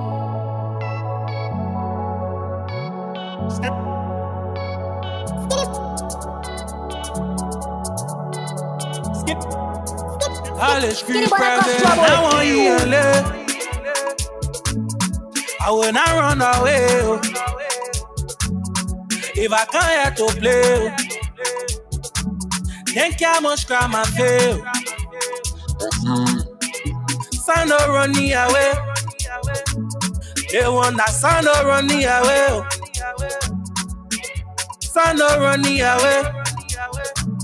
They want that son of running away. Running away. Even yet the real son. Fire water and I'm going over. But I son of running away. Yeah, Son of running away. Running so away. cute from Liberia. She says she wanna come to my area. Tanzania so safe, no malaria. She don't even care about the barrier. Hey, hey, hey, hey, I want you know. I don't wanna one night stand it. Oh, my life we gonna spend it. Aduru di kwenu nakibe. I want you know. Ladies and gentlemen, we're inching closer to part 2 of our session. We gonna spend Levin says special shout out to Rosalind Cooper, nakibe. Maud Garsu. Propo King is in the house. I will not I run see Victoria Cooper, Rosalind Dig, and a special shout out to all of our people in Radio Land that are listening to this episode of Unapologetic. They want that We appreciate all of you. son of running away. They want that son of running away. Running away. Even yet the real son. Fire water and I'm going over. But I son of running away. Son of running away. All the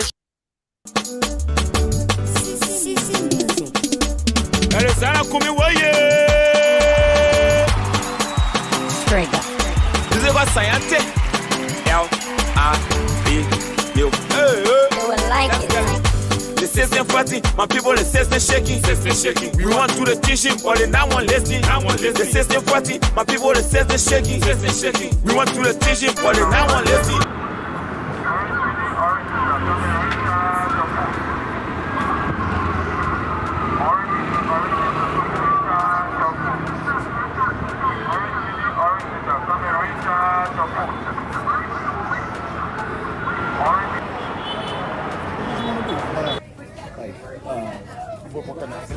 work on. So two things. One is the economics for sure. Yeah. And to do that, though, your profession, the rule of law, Yeah. corruption, right, in the courts, in the government. Corruption in the courts and the government. Economics is a key component. Fighting corruption are the two things that Mr. Cummings spoke about when discussing Liberia to Keith Edison. Ladies and gentlemen, I want to welcome you to part two of our discussion. As I stated, part one is always about going after the current issues, laying out the facts, going on all the attacks, but with facts and substance, but then pivot into the sections, the second section of our show that has to do with the solution piece. And I know a lot of you said, "Oh, you're talking about you need to sell Mr. Comics." What we're gonna do is bring practicality, bring people like Miyada, bring Peter, bring Emmerich, Gabriel, of course, and we're gonna have a conversation about Mr. Cummings' 100 days plan for Liberia. During that particular snippet that you saw, what we captured is that we started with the everyday economy in Liberia. And a lot of you talk about what market women. So you saw, a common market setting with our wheelbarrow board, the fresh tomatoes, and all of those things in terms of character, agriculture. We see those nice looking fruits in Liberia, right? And in addition to that, you saw the pan rider, right? You saw our people in the low, small wagon cars up strolling, but we saw the diversity in Liberia, right? And I'm telling you, this is the beauty of why we continue to push this narrative of changing Liberia, the Liberia Renaissance, like I like to call it, because we want you to start seeing that with all the potential we have, all the opportunities, that these things are possible. Many of you go to grocery stores, you see tomatoes at the farmers market, and you wonder perhaps we can grow this in Liberia. Now you've seen an image of all of our people, and you see how they go about the daily business, right? Business trying to survive. That's the kind of economy we want to talk about. That's the strength of growing our society, our practical sector, because as you know, small business is the engine of every major country. So I want to bring you close to this session. Let me check in with my people and see how they're doing. Ladies first. Mera, how you doing so far? The people that hear you speaking to Pele, they want to hear you now. How are you doing so far? Oh, I'm doing great when it comes to Liberia. Mama Liberia come first in everything. We support Mr. Cummings. We believe in Mr. Cummings. But when it comes to Liberia, Mama Liberia come first. And that's the reason why some of us, we are speaking and will stay speaking and we will stay true to Mama Liberia and us. Who not like it, they will like it. Absolutely. I love that. That's the fierceness. That's the passion. Yes. Go ahead. It's so versatile. I'm so jealous. This guy can dance. This guy can do everything. This guy can speak good English. This guy can speak Pele. Let me tell you. No, dude, seriously speaking, she a competition right now because I am jealous. She is so good. She's one of the most admired people. Truthfully speaking, it's not because she's on the platform. She's great. She's someone. She has a role to play to mold the young people. I can see her passion. I follow her through. She didn't even know I can spy. I was spying her. She went to a whole village. Business there now. Yeah, all the villages. So I saw the way she interacted with even the old. So, Mary, you speak French too? It was natural. What a French. What a French. Okay, yes. Better than George. We have French. So for her, it was natural. I saw the way she treated the old people in her village. It was just natural. We can go back, but Miara, she has a role. I think it's the passion from the heart. I think for people that do it from the heart, it's more honoring than anything do. So this is someone I respect a lot. Yeah, she's awesome. She brings, and let me tell you something. Of flowers. Listen, let me tell you something. Let me tell you something remarkable about her. I'm not sure you guys were following, but there's something that happened in March a couple of years ago. And we had one of the most talented musicians in the history of Liberia, Quincy B. Yeah. Quincy B was a young man who was gifted. And unfortunately, he lost his life. But one thing I look for in people is persistence, right? And how to pick up issues and how to continue to use their passion consistently, right? To be able to advocate for that cause. Since Quincy B passed, She has consistently been on him. I mean, she's been keeping his memory alive. She has a Yep. session wherein she will play his music. On his birthday, she will bring things back to the people. And you know what? These are things that we need to retrospect on, because imagine what could have possibly happened if Quincy B had access to a country. I believe Liberia failed Quincy B. Yeah. And Liberia failed a lot of our young, talented artists, by the way. These young people are fighting to use the talents they gives. And Coach Pete knows all about that, because he goes to the projects, those economically challenged areas. This is why you have to respect people like him and his opinion. Let me tell you, economics is one language. All of us face hardship. Hardship is not a separate language. It's interpreted based upon the physical impact, and people feel that. Coach Pete goes into these neighborhoods and recruit young black boys. Some of them are first generation. The family's never been to college, and through talent, through sports, they're able to enter into Ivy League institutions and change the stories and become millionaires, if not respectable young men in their society. And you see, sometimes before I pivot into the session, because look, this is about teaching. I know there's a young man or a young woman that's watching this show tonight, and we have to educate them.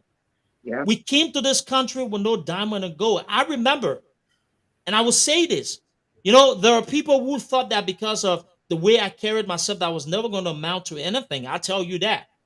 Wow. And we face challenges. And sometimes we don't speak about the Liberian success story because we overlook it. We do. You know what? I always grew up with a loving father, and God knows. But coming into this country as a young man, trying to find his way without his father, and just making it through in Baltimore, I'm telling you, this is why we must collectively use our story to tell Liberians that, look, this can happen for Liberia. We've got to be proud of our moments, and we say, you know what? Enough is enough. How can we change our story and be able to keep the legacy of Quincy B and all of our people who have made an impact alive? Yeah. Let's move into part 2 of the solution session, wherein we look at Mr. Cummings and all of the things that we believe that's happening to our country economically, and how Mr. Cummings can change it. So I'd like to start this particular part with my man Gabriel. And Gabriel, so just starting off, last week we chronicled all of those issues, and you just came back from Liberia. You were able to see from a practical standpoint all of the things happening within our economy. But one of the most valuable lessons is what you saw outside of the Liberian economy to neighboring countries, right? And I think we're going to come back in the future because we have something that we're working on that will be able to be more practical in explaining so our people can follow. But I want to delve into things as we run into this segment, and then we'll go across, but starting with you. Here we are now. We've had a total collapse in government. We have the economy is completely shattered. Our revenue generating sector, they're completely failing. There's nothing working in the interest of the Liberian people. I want you to tell us, here we are now. What's happening? And looking at Mr. Cummings, what can he do to be able to help fix some of those issues? Brilliant, brilliant. And this is my favorite segment of the show. I mean, that's not to say the first one isn't, but this is what I like to talk about, because it's more. I think you mentioned that earlier. Economics, regardless of what work or life you're in, it impacts everybody. It impacts how you sleep. It impacts what's on your table. It impacts how long you live. It impacts how well your family does. So it impacts everybody. So when it comes to that, this is what I like to talk about. But, going into the Liberia experiment, as I would like to call it, this economic experiment that we started 4 or 5 years ago with this new bus driver on the top of it. I like to call it the Liberian bus that we're currently on. Right now, our economy is like a bus where it's on the side of the road. You look at it, you might think, hey, we just have a flat tire. But the moment you begin to peel back, you open the engine hood, you realize, hey, we don't just have a flat tire here. We have engine problem that even if you fix the flat tire, that bus will not go, And how do you know that? How do you open the engine? To use this analogy, that's by going into the Liberian economy. Before we came on, you talked about you actually played the segment where Mr. Cummings talks about corruption. You know what is corruption? Corruption is having a budget where 80% of it goes toward recurring expenditure, right? Corruption is having a budget where you see a president who couldn't manage earnings from his soccer days playing, now making 20 million in his office. That's corruption. How do you fix that, right? How do you fix that? How do you get into this, fix the engine, the tire on the car, and then go into the engine and fix this engine to get this bus going so everybody can get on this bus and get us to our destination? How do you fix that, right? And I think one of the things in Mr. Cummings' plan, right? Am I seeing myself here? This is yes, we're here. We just bring you to the forefront a little bit. okay. Yeah, all right. So yeah, sorry, I just went blank a little bit. But as I was saying, how do we fix that, right? So in part of Mr. Cummings' plans is the creation of jobs, 100,000 jobs within the first 6 years. Now, when you put that out there, most people will say that is too small. Well, compared to what we've had, what we had in out of this administration or the one before, this is by far, miles ahead, right? This is miles ahead. How do you create that? Well, you create that first by doing structural changes, right? You cannot come into this government and inherit this government and say, I'm just going to create 100,000 jobs. First, you have to do structural changes. This government is bloated, right? When I mean bloated, we have over 60,000 people working in the government. That is the biggest employer in the country. So, right, you have to scale back. You have to streamline this government, right, to get rid of waste, right? The savings, deploy that in either one of the sectors, either in agriculture, either ecotourism or education, right? And reinvest that savings back into the economy. Yes, you might think, hey, if you streamline the government, there will be people who will be out of jobs. Those people can get jobs in the private sector because we want to push those people in the private sector where they have private sector company that are hiring people as opposed to the government being the biggest employer in the country, right? Another thing I wanted to talk about is this term that we always hear is Liberianization, right? We have sectors within our economy that are preserved specifically for Liberian people, right? Do you know the problem with that?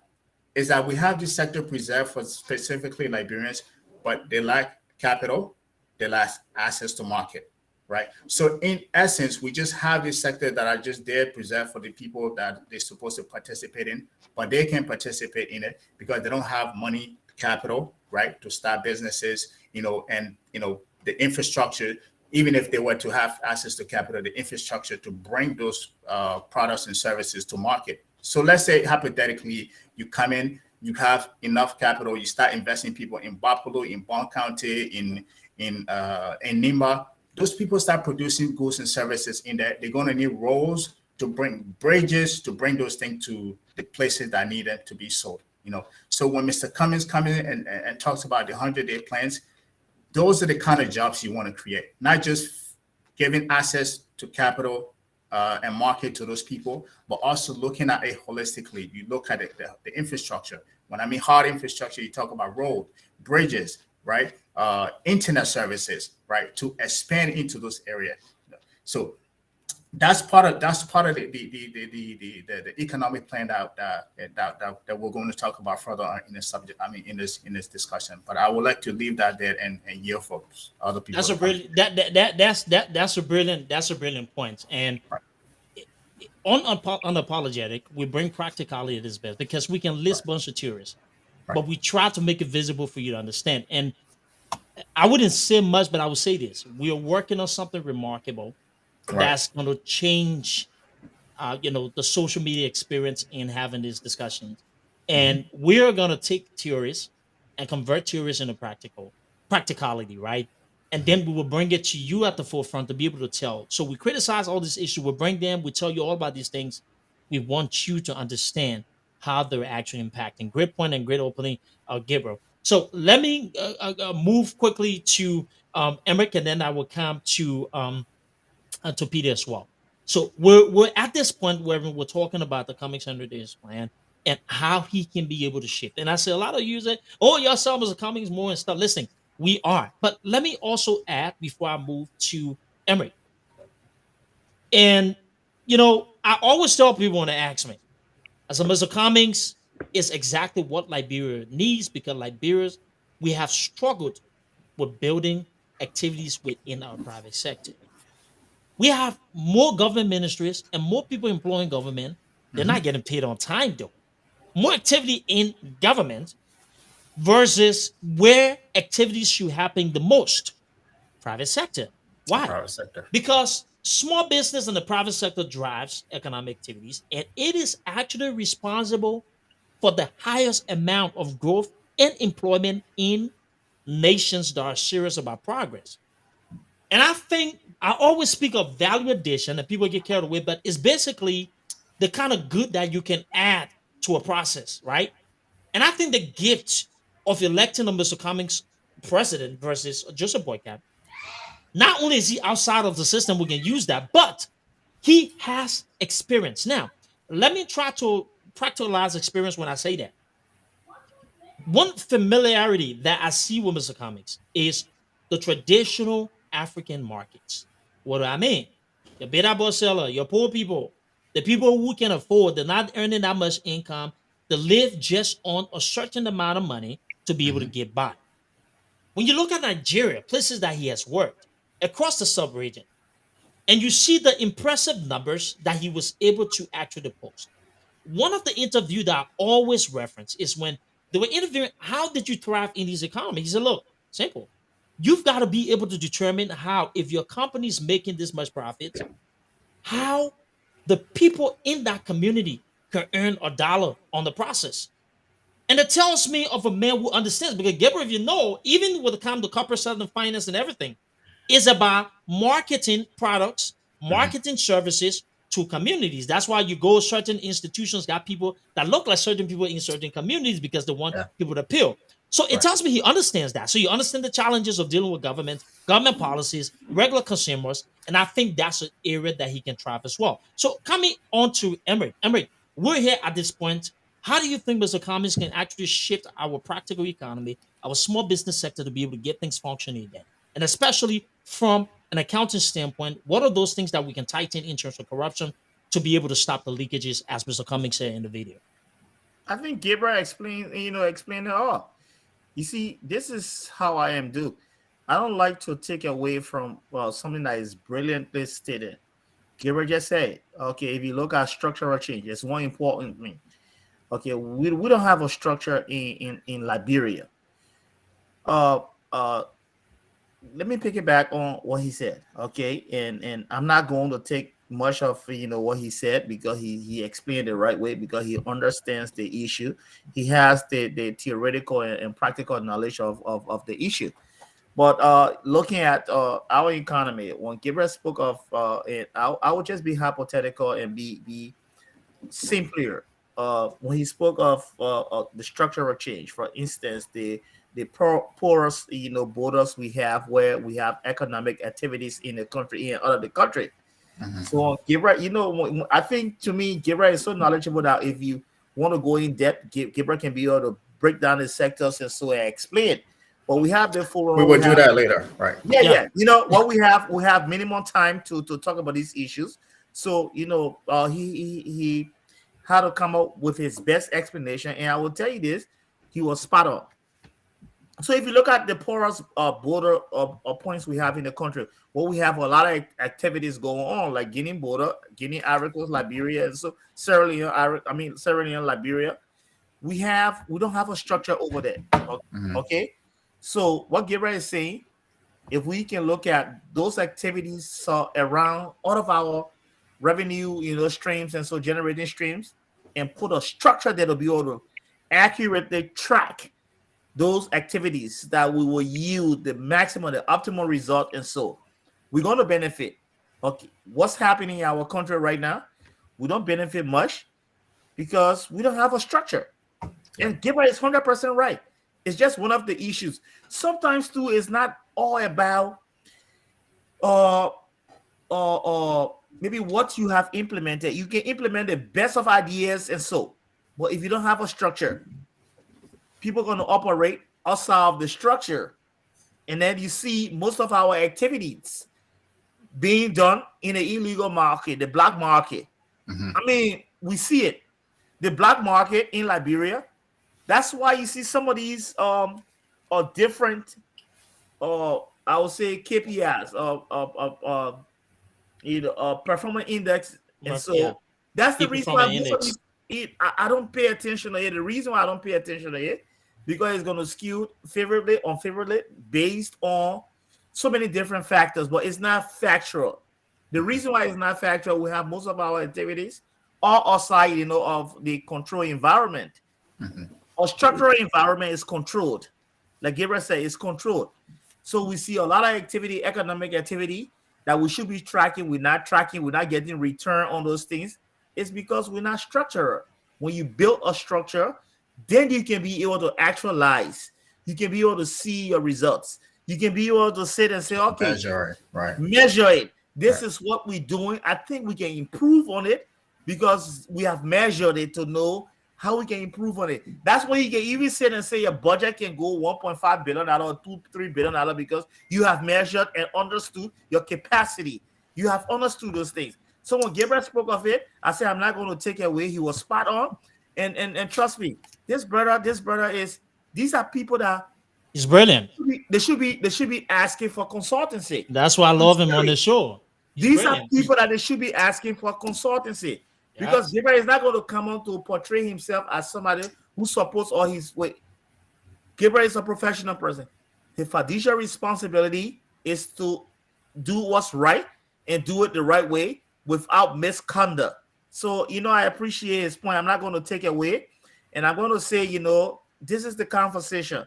When you find someone who has the ideas, who has the knowledge, who has the practicality to it, you support that person and put that person in a position to be able to function and be able to succeed. So this is the show, Unapologetic. I will tell you this. This is the right name for the show. So thank you. This is Unapologetic. We keep things filtered. We're not here to filter our responses, and we want to make sure that you two understand. So let me go to Pete. Pete, it's time to bring out the dagger. The last time you talk about mechanized farming, but I'm going to lead you into something because I want you to bring a point. In Liberia, the said Lofa County is the breadbasket of our economy. What I mean is that the Lofians have a vast majority of grain land. The soil is fertile for agriculture. The traditional farmers, right? And there was something called the Dole Grain Revolution. The former vice president was in charge of Dole's Grain Revolution. Now, we don't need to go further because we know what happened to that. Liberia's economy tanked. The Civil War came because Dole had economic issues.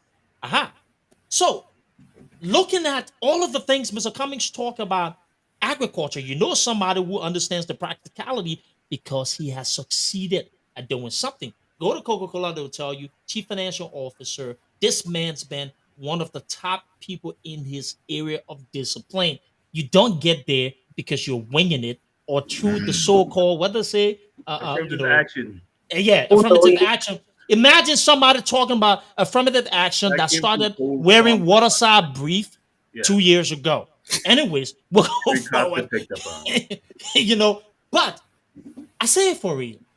There was something that happened in terms of funding that were directed for agriculture under the Ellen Johnson Sirleaf administration. Lofa County was the direct point of contact in terms of the monies being poured in there. Today, Lofa County is still struggling to get anything moving in terms of agriculture. Our economy is still tanking. And all of the people who claim to have the expertise are filled the Liberian people. You're a historian. You're a practical guy. You know about numbers because you know how to throw slant routes and create touchdowns. How can Mr. Cummings create touchdown in the Liberian economy? So, great question. So, if you look at Liberia, right, here's what we have to remember. Again, there's a conversation being added to our democracy, right? I like to look at countries that are similar to Liberia in that the amount of people, the educational level, and the resources in brand new countries, right? So I look at brand new countries when I was looking at our countries because you can't make the excuse that, well, they had these resources before. Look at the Philippines, one of the greatest economies in the world, one of the tiger states. This is extremely important now, dude, because this is one that's had to pay attention to Cummings. I always say this, right? Philippines have no natural resources. They pretty much have a seaport. They have ports. That's it. That's it. As a matter of fact, the Philippines came to Liberia in the I want to say the early 70s to study how we were running Freeport. This is a country that was created after 1965. This is a country that was controlled by other imperialistic countries. These are people who solely, just like we are, dependent on foreign aid. Now they're one of the most vibrant economies in the world. So the question is how they do it. It's not just them, Taiwan, all those countries, how do they do it? First thing, they invest in human capital, right? They invested in their people. They invested in education. They invested in critical thinking. So education was the first thing they did. Look at the government. Name one person in government who's talking about that. They built universities because those people can vote. How many people talking about preschools? Okay, you talk about, and this is how it's out, is about foundational education. You talk about mechanized farming. If you talk to the UP folks, that's what they're going to go to. You know why they use the word mechanized farming? The same reason why Senator used tapata when he's talking, because it sounds good. Right? That's all they do. This is wait. He uses what? Tabata. In my brother said Buvu Yama, right? Yeah, this is really you yama yama when he talking. Yama This Yama. it may use yama yama, right? It may use yama yama because there's no practicality to what he's saying. So he get this word salad and he mixes it up together. Okay, these countries purposefully knew that they didn't have a big enough economy to have a middle class. So they're focused on export economy. So they looked at the world and said, okay, first of all, we're going to get our top 10% smart people out. So they invested in education, got the smartest people, taught them engineering, medicine, all this stuff. So they left the country. Then they looked at what can we export to the world. They had no natural resources. The good news is Liberia, we have gold, we have diamond, we have rain. We live in the rainforest where we can actually grow stuff and feed people and actually export some things. Okay, when these people talk about mechanized farming, that means they're going to use machines to farm. When you use machines to farm, guess who's not farming? People. Yeah. So how are you going to create low-skill jobs without people who need jobs when you talk about mechanized farming? The reason they talk about mechanized farming because it sounds good, but it's impractical. Okay. Speaking of impractical, this is what I do for a living: is athletics. The first thing when you build a field, right? So I'm talking about Josh. We had a little. So you don't think that's why the water, the park is floating? Gabriel, did you see the park today? I did. That's why I come to the floating park, right? This is exactly where I guarantee you there'll be poo and pee in that park pretty soon. Well, it's a shelter for pee and poo. Well, it's going to be. It has to be because it's not going to serve too many other purpose, right? Because the turf that they use is called field turf. You can't have water sitting on it. It's like carpet. It's carpet. Imagine you have water sitting on your carpet in your house, right? So when people are building with field turf, you have to have drainage. This is where practicality comes in, right? So whoever put that park down, it looked good, but no vision, right? Vision comes from being informed. And Peter, not interrupting for you learn that point. The YouTube channel just went down because the battery, the iPad went down there. So, hopefully people can come and just share it. I just wanted to show this out there. Great. Go ahead. So So what happens is we don't have people who have real life experience, right? Because they would have told George Weah, we need drainage here. Not told George Weah, but as they're doing it, if we had experts, if I went to the park, I would have said, where's the drainage? Where's it going to go? But because you have people who don't understand drainage, don't understand what happens when it rains, don't have full vision. This is what we've been running into the whole time. How can Cummings do it? He's not going to buy all these expensive cars like the one Darius Dillon's driving in. He's going to give you a car to get to work. He's not going to pay for a driver for you. He's not going to give you a special bodyguard for you. Okay, pay for that yourself. He's going to take the money and invest it in Liberia and create low skill jobs. He's going to build schools with the money. That's what he's going to do. Okay, he's going to start ecotourism with the money. Okay, he's going to do things that invest in the Liberian people, not just open markets. Find a way to get our farm products to the first world countries that Liberia like ourselves live in. Our better about our onions. They haven't talked about that. He's going to have a good working relationship with the Western countries like the United States, unlike what George Weah has. He's not going to squander opportunities like Joe Biden and his people did and think we're going to get him 66 ratifications. yes, 66, and think we're going to give him another chance with the lives of our children. He's not going to do that because he's actually brought countries to these third world countries, sub-Saharan countries, and he knows the obstacles that businesses run into. He understands that. He understands how to create low-skilled jobs. He does. We are buying electricity now, and they're asking for $60 million to get electricity from Guinea. When we live on the coast, we can invest the money that you so-called infuse in the economy, the 25 million and the 16 billion Liberian dollars that you said Ellen and her people and Joe's boycott and his people used. They printed the money, but who spent the money? George Weah and his people saw this money and said, great opportunity to steal money from poor people that you lied to, and you say you're going to protect and you're going to have their backs. You lied to them. You made yourself rich. Liberian people are going to hold you accountable for that. They're using the money to bribe the former VP and Darius Dillon and all of them to destabilize the to turn opposition. against the one change agent that we have, like we are stupid. He's going to take that money and invest into renewable energy, not just the Mount Coffee Dam and all these things that's all broken Need to trash that stuff. He's going to reinvest because we're on the coast. Yep. We're on the coast. He's going to invest in our kids. We don't have to pay for their for their scholarships, people. We just have to create good schools, and the universities that they're going to pays for the scholarship. I do it for a living. The government don't have to pay for the scholarships. Prepare the kids, and the kids will pay for it themselves.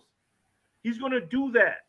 Okay, that's what he's going to do. Create low-skilled jobs. How many times? When have you ever heard of boycott talk about creating low-skilled jobs or They creating? don't want to do that. Or creating a middle class. He has no idea. We can have a vibrant middle class by creating low-skilled jobs and infuse money instead of borrowing and begging for money. 90% of our money, recurring expenses. How are you going to build an economy? Last thing, when Cummings says he can raise that budget to $1 billion, he's being extremely, extremely conservative. Oh yeah, because when you diversify the economy, that it can go beyond that. Way beyond that. Yeah. Okay. He's being technology. And people, how are you going to do that? Well, he's going to do that by not spending money like all George Weah does is spend money. Oh, we built a hospital during the whatever it's called, the clinic that he built to put people there during COVID, right? Everything he does is spend money. When are you going to talk about paying back some of these loans? When are you going to talk about creating money, making money? That's all I want you guys to talk about. How are you going to make money for our country? Cummings is a businessman, is going to run the country like a business. And that's why we need him to lead, and that's why Liberia is going to prosper, because we have a person like him, not these 1847 politicians with the same old trick. If you don't go along with them, they use their resources to harm your family. That's not going to happen under Mr. Cummings, because he doesn't need Liberian money. The people you're talking about that wants to help Liberia grow, we have careers. We have expertise.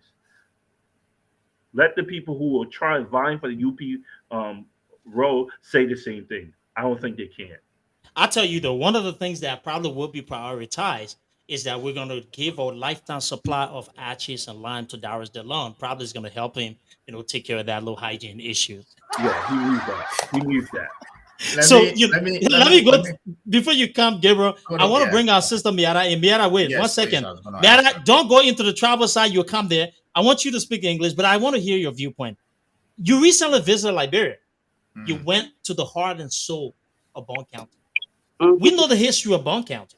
We know how rich it is in culture, and we know how you respect tradition. When we're talking about local economy, we're talking about our parents and our old man.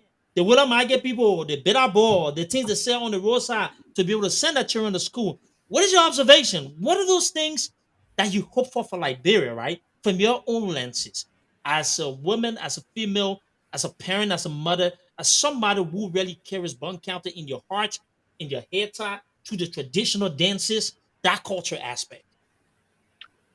Okay. I went to Liberia in December. I went to Bone County. Our people, but when you say it, they say, "Oh, what have you done?" We didn't come here for people to be asking us, "Well, what have you done?" Bone County, Bone County is suffering. Trust me, and we got big people in this government.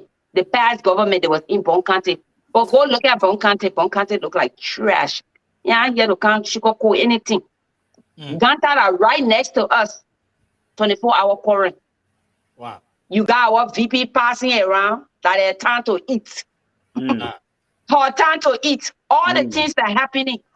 Big people from Bone County, they haven't done nothing. Everything is for them. Self-interest and for their children. Wow. You know me? I went over there. I didn't go, I'm not going to come last year because I went there. I was just looking. Little places. We went to some kind of cool bush there. I eat my fufu and soup. Good. Real bang. But when Did you I eat got a to my bit town, too? you know that. I know. When I got to my town, my people know me because I grew up in Belefane. You hear me? As soon as I call my grandmother's name, the people can't ask because why they be asking us. You're here in America all that time there. You ain't do nothing. Okay. We're not going to tell you what we did. We're not going to come and tell you guys what we're doing. But that's the reason why Mr. Cummings, when he become president, y'all will not be asking us, say, what have you done? Because the economy will be good. Y'all will not be in our inbox begging. Let me put that one. You hear me? Yeah. Because you will have jobs. You hear me? You will have everything. I'm not saying it's going to be perfect because there's nobody perfect. But at least though, this man has said, Mr. Cummings has said, anytime anybody in his government without corruption is doing over there, you will, Mr. Cummings, you can ask me if I hear Mr. Cummings government, I let government job in there, I let my business. I see the way I can post a picture every day, and it will cost you 2016 if I see Mr. Cummings, I will bear the consequence of what I did. Then I'm going to see Mr. Cummings can run here the sunshine. You hear me? Yeah. Me, I can call them sunshine for the ball. You can see my phone. You hear me? So, Bone County might be lying to all people in our country. They don't even stand for Bone County. It's all self-interest. One, that woman that there, Joy Howard Taylor, nobody can tell me about Banga. I was in Banga before I left and went Arico school. I stayed Arico for 4 years. Before the fall of Banga, I left. You can't tell me. But then I you who the one can't tell you. They move from here.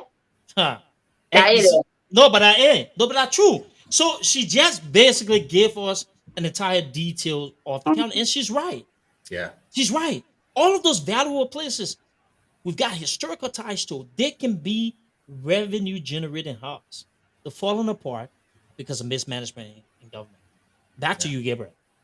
No, I think Miara, thank you. And I think these are the kind of conversation I think everybody needs to be hearing. This is what I call, when you go to Liberia, most of the time you see people go to Liberia, you see partying, they go to beaches, but people, like, there are only a few people that really go in the hearts of the country that leave Monrovia, go into the outskirts in the villages to see what is really happening in the villages, and giving that that kind of narrative, I think paint a good picture. You would think that a county that has a vice president, there will be some economic activity happening there to revitalize. What's up with vice presidents in the county?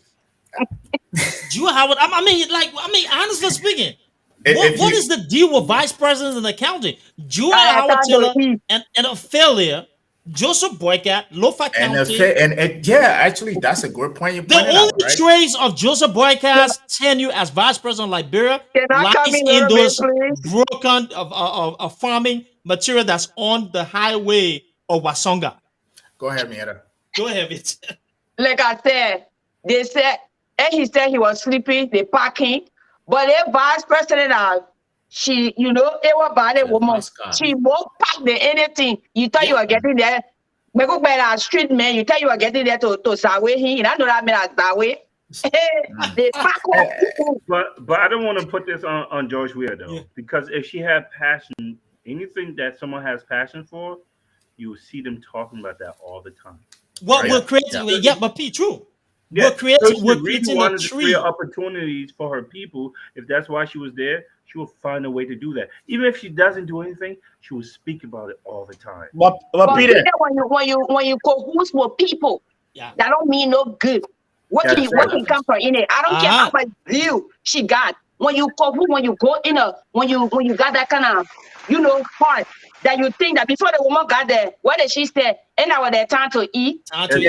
I remember, yes. Yeah, I believe that's the point I'm making. It's not George Weah. He's right. I agree with him. She never had that. Was never her thing. She's not there to help these people. She's there to. It's her time to eat. She's there to help herself.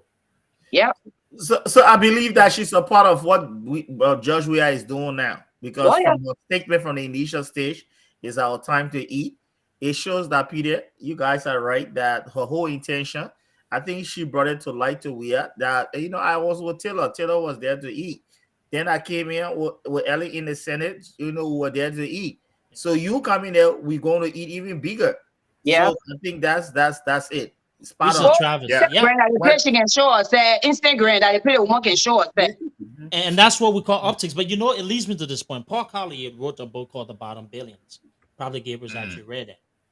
And one of the reasons why I, use references in that book to Liberia, because it is about everything Liberian poor nations in Africa.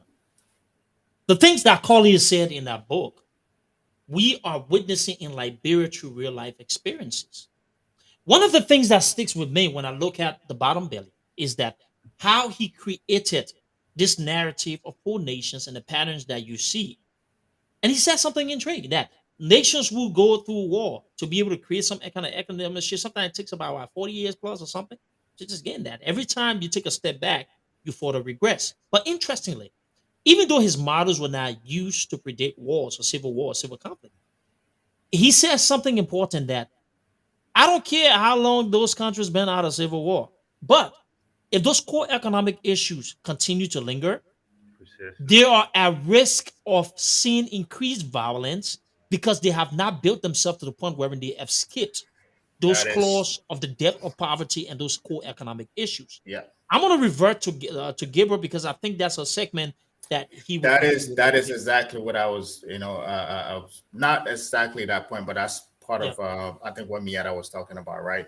So we have a vice president. So if you guys, I'm sure you guys know about Liberia. So with Lofa, there's Bong. I'll consider, I think you have mentioned some of that earlier, that the bread basket of the country, right? Yeah. Now, for a vice president who is sitting vice president, understanding that if you really, like Pete was saying, if this was somebody who was very intentional about lifting the people from the bottom up, right? Economics, right? She knows Bong County is one of the bread basket. There's a lot of production that goes on in our country, in our county, right? The same way with Lofa, right? If she was very intentional about coming into power, and lifting that county up, or not just the entire country, but that specific region, she would have been intentional about her policy in that county. She would have been intentional about, bringing good rules, like you said, when Miata said, when she went there, there would have been a little bit of transformation to say, hey, even though it may not be up to par to where we want it to be, but there is some little bit of, fraction of things happening here that people are benefiting from. But that is not the case with us, right? I speak to that to speak broadly about, the job creation. We talk about, when you go on social media, you talk to various parties, and I do talk to people in the UP. You hear them say, "Oh, that the $1 billion dollar budget is an elaborate plan. How are you going to do that?" We're talking about people who can't even get beyond rusted pipes. We don't respect the opinions of those individuals. Hello, we're talking about individuals who cannot get beyond file cabinet. Do you really think we care about the opinions of people who've been given an opportunity and all we've seen chaos and dysfunction? Absolutely not. Sometimes when people are talking, Duke, even though they're digging themselves into a hole, sometimes you should just watch them just talk what we call brilliant BS, right? True. Yeah. Tabata. Beautiful lies. Right. Tabata. Yeah. So I've heard people in the Unity Party talk about, we've created jobs, when we were in power. These were, the type of job. I don't know if you guys were, by the time, most of you guys were probably familiar with Liberian politics. The type of job that they were creating was giving these street kids broom to clean the streets. These are not long-lasting jobs that can raise a family, send, put kids to school. These were just, quick fix, to say that we're creating jobs.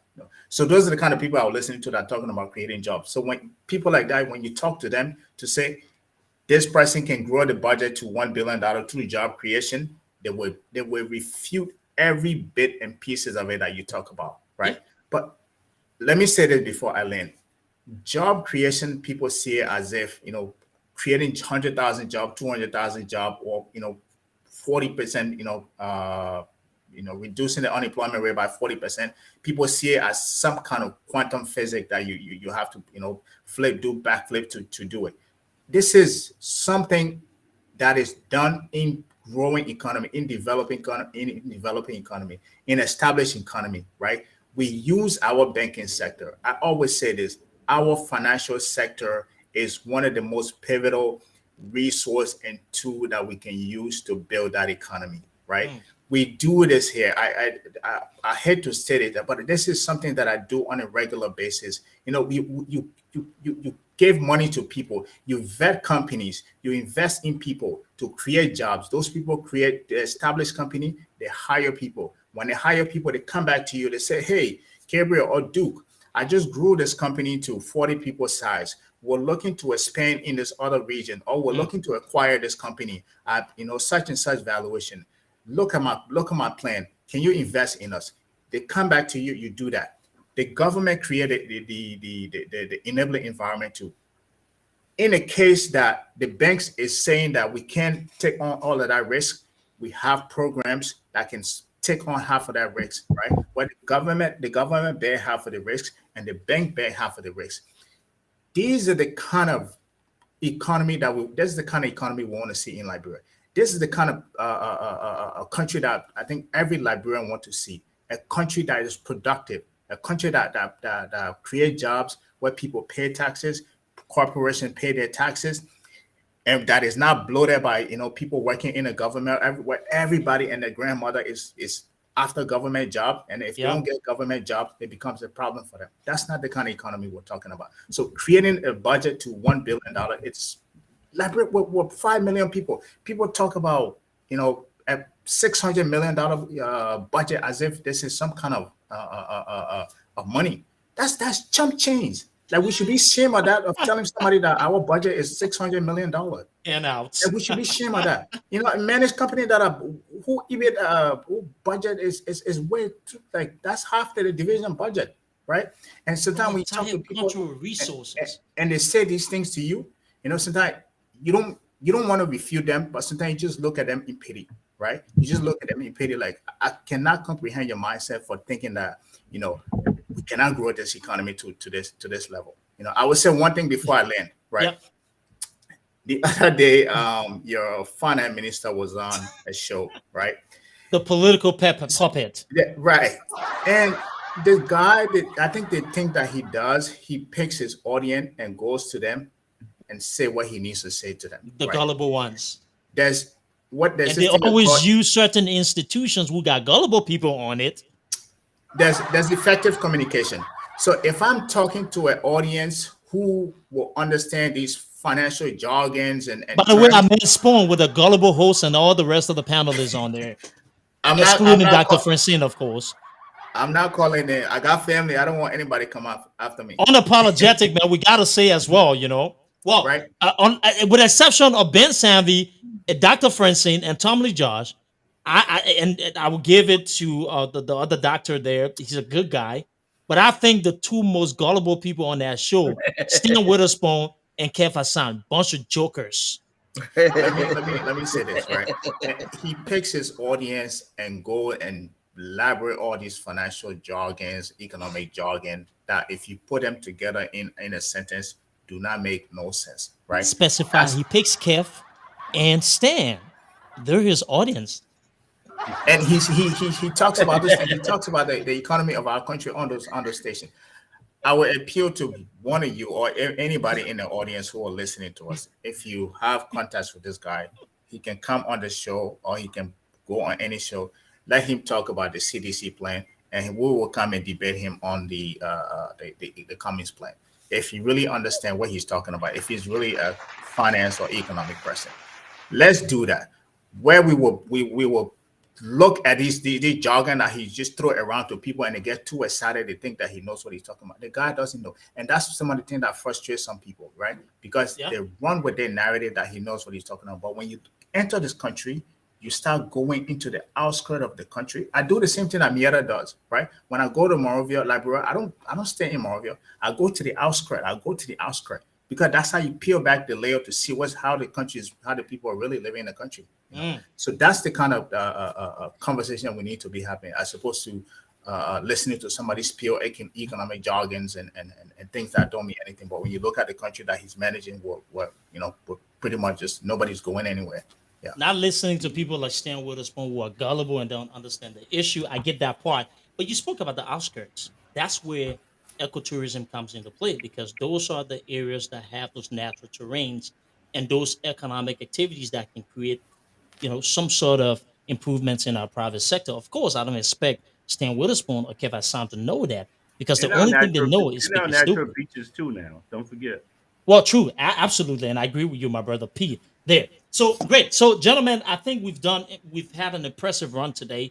And what I like to do is to go around across to get our closing points, and then in the end, I will allow Miata to come back and Miata to go and close up in our tribal language and speak to our people, and then we'll bring this section to a close. But before I say that, we had started off talking about all of the issues wrong with Liberia, including the triad, and went after Dingus, but we laid out the facts. I encourage you to read the report.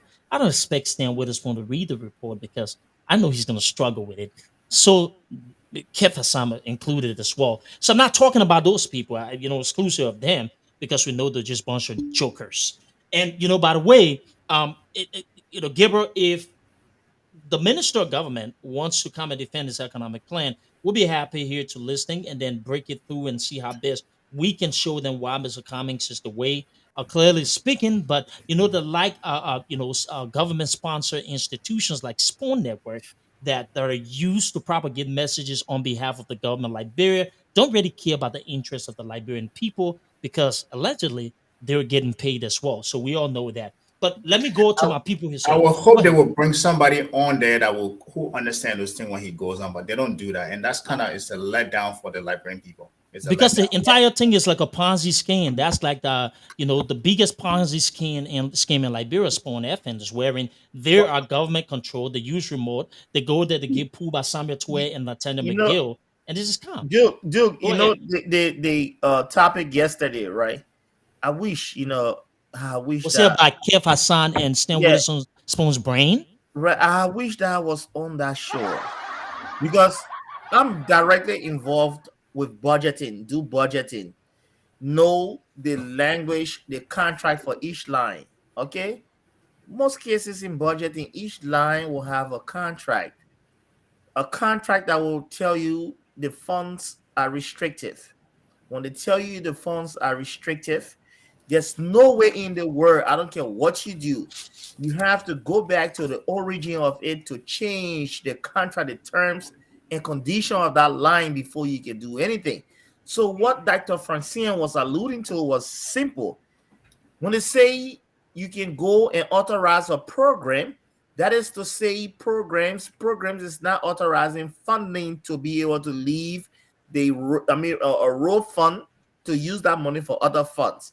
When they say programs, anything when it comes to the road building and all of those things, those programs that are associated with it, they're going to authorize, they're going to be able to approve those programs. That's so subject to one thing I noticed, he was talking about the law. Law different from policy. Law is different from a regulation or guidance in a contract. Those are different things. So you cannot talk about a contract and you talk about laws and so and so and so. You can have a law, but then you can have a contract that will state the terms and conditions of the contract. It's different from a law. It has nothing to do with the law. It has something to do with the policy. Maybe you have a contract, for instance, taking care of the deaf and dumb. Okay? Maybe you are taking funding. Maybe you are taking funding from the government for the deaf and dumb, for instance. And then they tell you that the funding is intended for only deaf and dumb. And then you have one person in that program who is not deaf, not dumb. And then you say, okay, I'm going to take I'm sorry, Amber, but Kev, I understand with us. It won't fit that category, man. I had to say that's that. what I'm saying. These are issues, dude. To take your time and break it down, because the reason why you see Samuel 12 will talk and keep regurgitating and keep talking faster and using the student campaigner language and so, because he doesn't want eloquent people that are knowledgeable, people that are practical to understand, to get caught up with what he's saying. So if you have just one person in that program who is not deaf, who is not dumb or something, and then you talk about using that resource for that person, it will get disallowed, it got disapproved. There's You no can way find you can them do in it. Florida. Apparently, there's something sketchy happening in Florida. Maybe we can investigate, and it will link. So you see what I'm saying?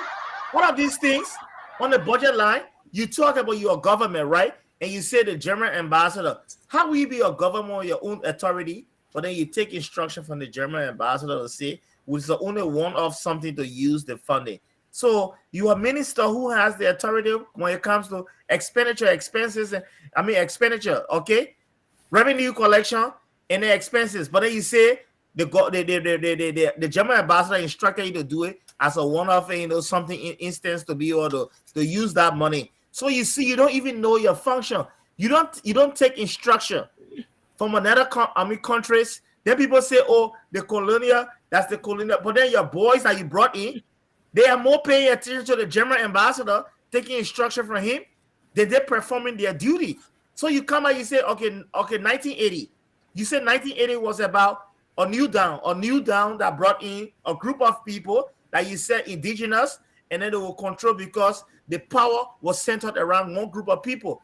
But now the power is even centered around them more than being centered around the group of people you came after. So then, how can we justify 1980? How can we justify all of those things that are happening in our history? How can we do it? That's what Peter was explaining. So you see, this is the reason why I disagree with them that 1980 was just about a group of people that failed in America, had no purpose in life. They failed their whole life. They came on scholarship. And then they went back and say, you know what? We are the progressive. Let us Samuel Jackson. Okay? Samuel Jackson. People like Samuel Jackson and that's the reason why Peter, that's the reason why this thing up to this time is not making sense to me. Had things improved for the native people since 1990? George Weah's president. Yeah, since 1980, Peter. I will say, yeah, you can justify. You can justify 1980, right? Walton Sankawolo. Okay, so we see that these guys are being powerful so long, but you know what? Perry. They are not sophisticated. They have done nothing tangible for the indigenous people, the native people, they are still going through struggles as to how to figure out, how to run a government. Then you say you can justify 1980. You can't justify 1980. Yeah. Let us forget about that topic because they will never win. They will never win. And that's how they divide us. They come up with that thing to divide us, and we're not going to be divided by it. So thank you, Drew. Listen, this is a great point, and I love it on Unapologetic. I tell people, listening, if this is your first time coming across our platform, I want to highly encourage you to tune in on Wednesday night. We've moved into a new time, 7 o'clock Eastern Standard Time. We're gonna be early on Saturdays as well, and we announce that Saturday time. Guys, hopefully we can bring Yeke Koloba. What do you think?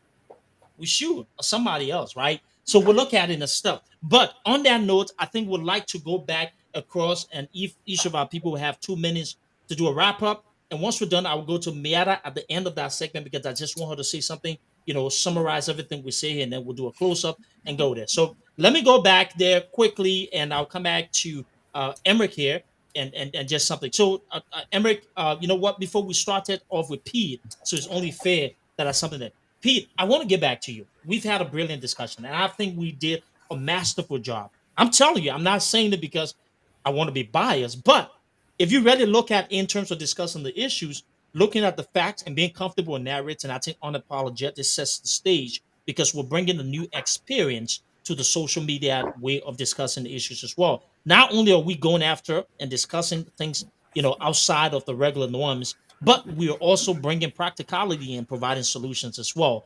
We said a lot of different things. I want you to give us final point tonight as we bring this session unapologetic to an end.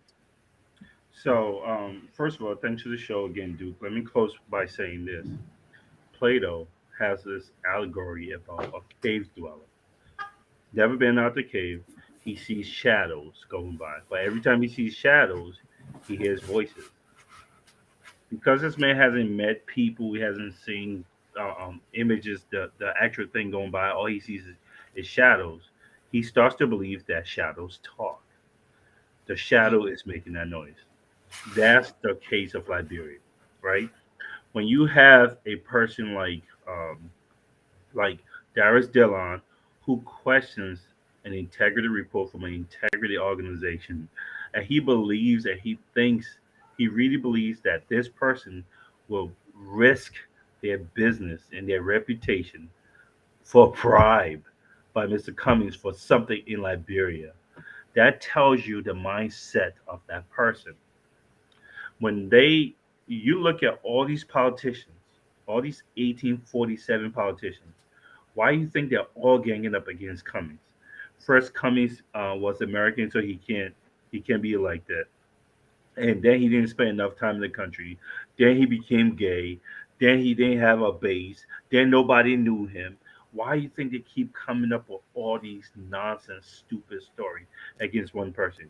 Then UP had the numbers, but they had the numbers, but then you don't want to go to a primary with a guy that you have numbers that you should just blow out. Like they have numbers for the beach parties that nobody shows up for, or they had numbers for show up to here, we're gonna protest, and only 100 people show up. These people are so delusional, right? They're so delusional. They don't get it. They think shadows are talking. These people are never was for our people, and this is a story that I want to leave us with, and this is the mentality I want to leave us with. These people have always been in it because they want to get their time to eat. What's their passion? When have they talked about practical things to actually lift our people? They just want a time to eat. Just like Joe Howartel said it rightly, it's our time to eat.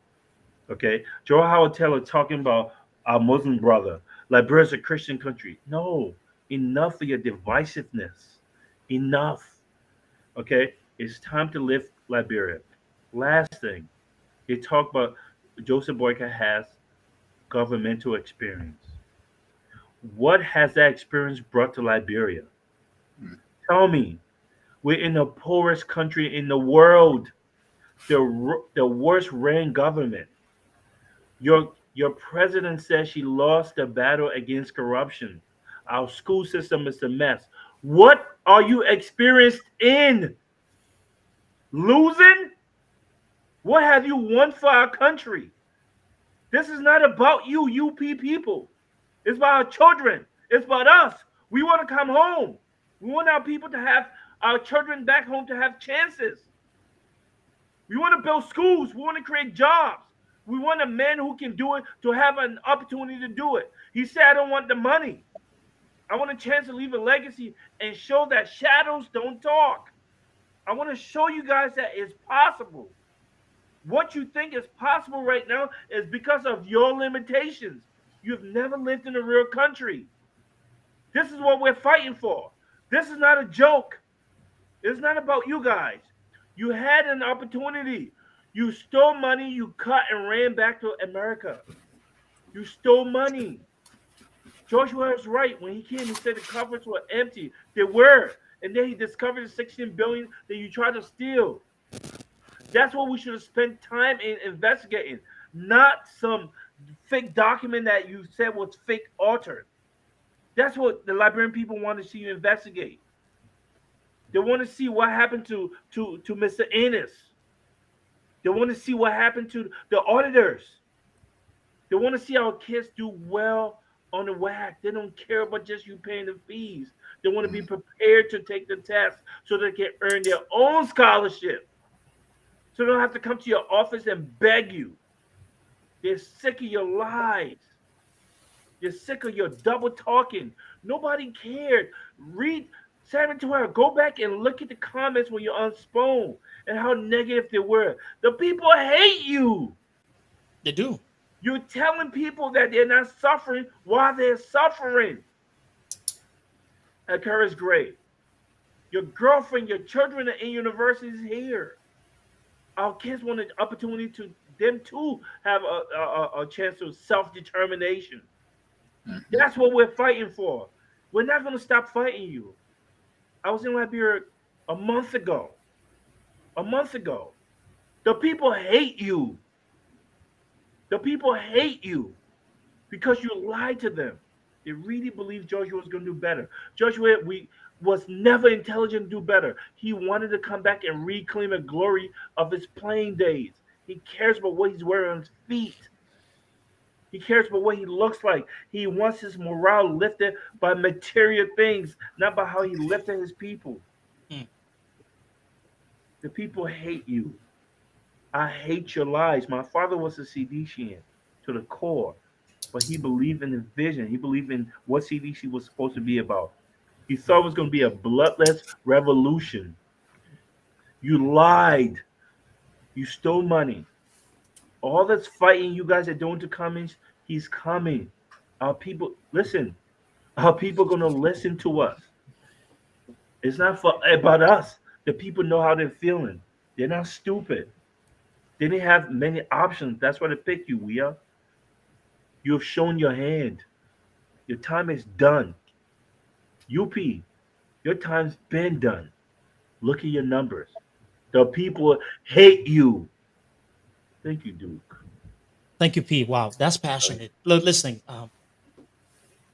hold your truth, speak your truth, my brother. I want to thank you for shining a light on unapologetic. This is why we love to have people like you on and to be co-presenters, co-authors of telling the truth. The Liberian Renaissance will become a reality. Before I move on to Emmerich to give his wrap up, and then I will come to Gabriel, and then Mieta will bring that. I want to acknowledge, Emmanuel Pastori and the entire team from Grand Bassa that was actually up tonight following this show. I want to talk to my boy Jai Eddie. He's in Liberia. He's following. Rosalind Deeks in Liberia. She's following. I want to say thanks to all of you who are listening in Radio Land. Thank you for making the sacrifices needed to hear us out. We're gonna get through this, and I know for sure change is gonna come. Um, Emmerich, let's go ahead and hear your quick final points, and then we'll move on to that. Sure. Peter, Gabriel, Miata, thank you all, for sharing this. Are you guys seeing me? Yes. Yeah. Okay. Yeah, my eye, I don't know, my left eye is giving me real serious trouble though. One of my favorite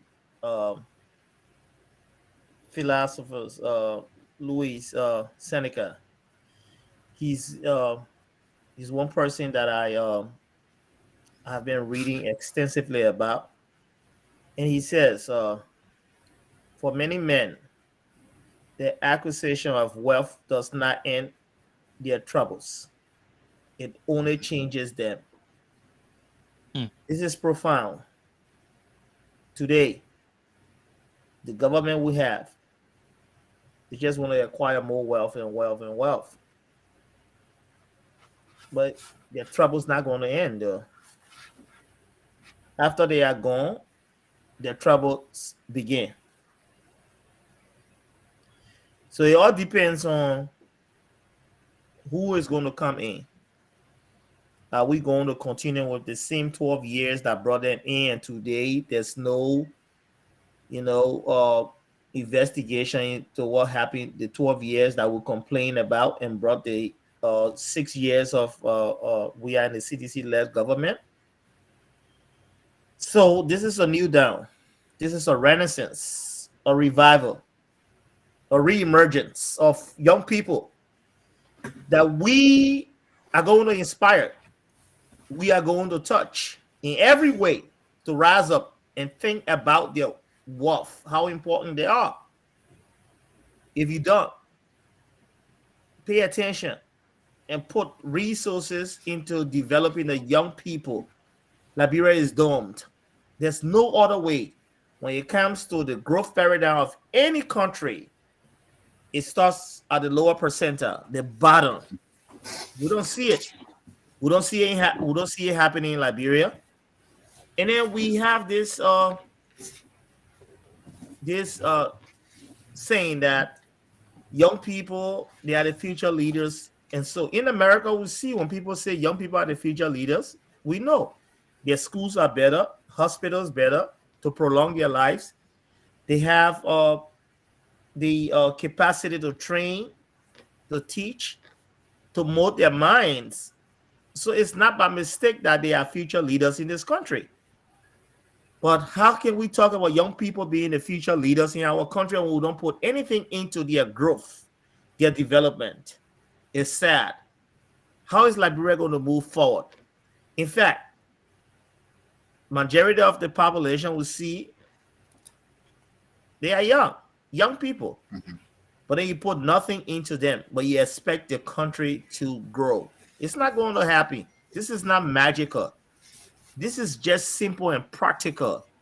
Redirect resources into their schools, vocational schools, build capacity in them, have good hospitals where they can be treated for the least or simple illnesses. But if you say you're going to build capacity, but the hospital's not equipped enough to treat them, how are you going to prolong their lives?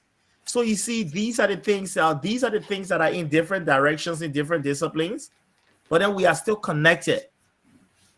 You still connect the dot and say, okay, you can't do one and leave the other. But then the question there, what has CDC done that we can even look at and praise and say, yeah, you guys have done well? Nothing. So this is a renaissance. This is something that's going to revive our economy by talking to the young people. And I'm speaking directly to the young people. You have to own this. You have to take ownership of your lives. You're going to take ownership of the direction of your lives. It's time that you feel important. If you are given a bag of rice, if you are given just $20, $50, $10, and then for 6 years, nobody came to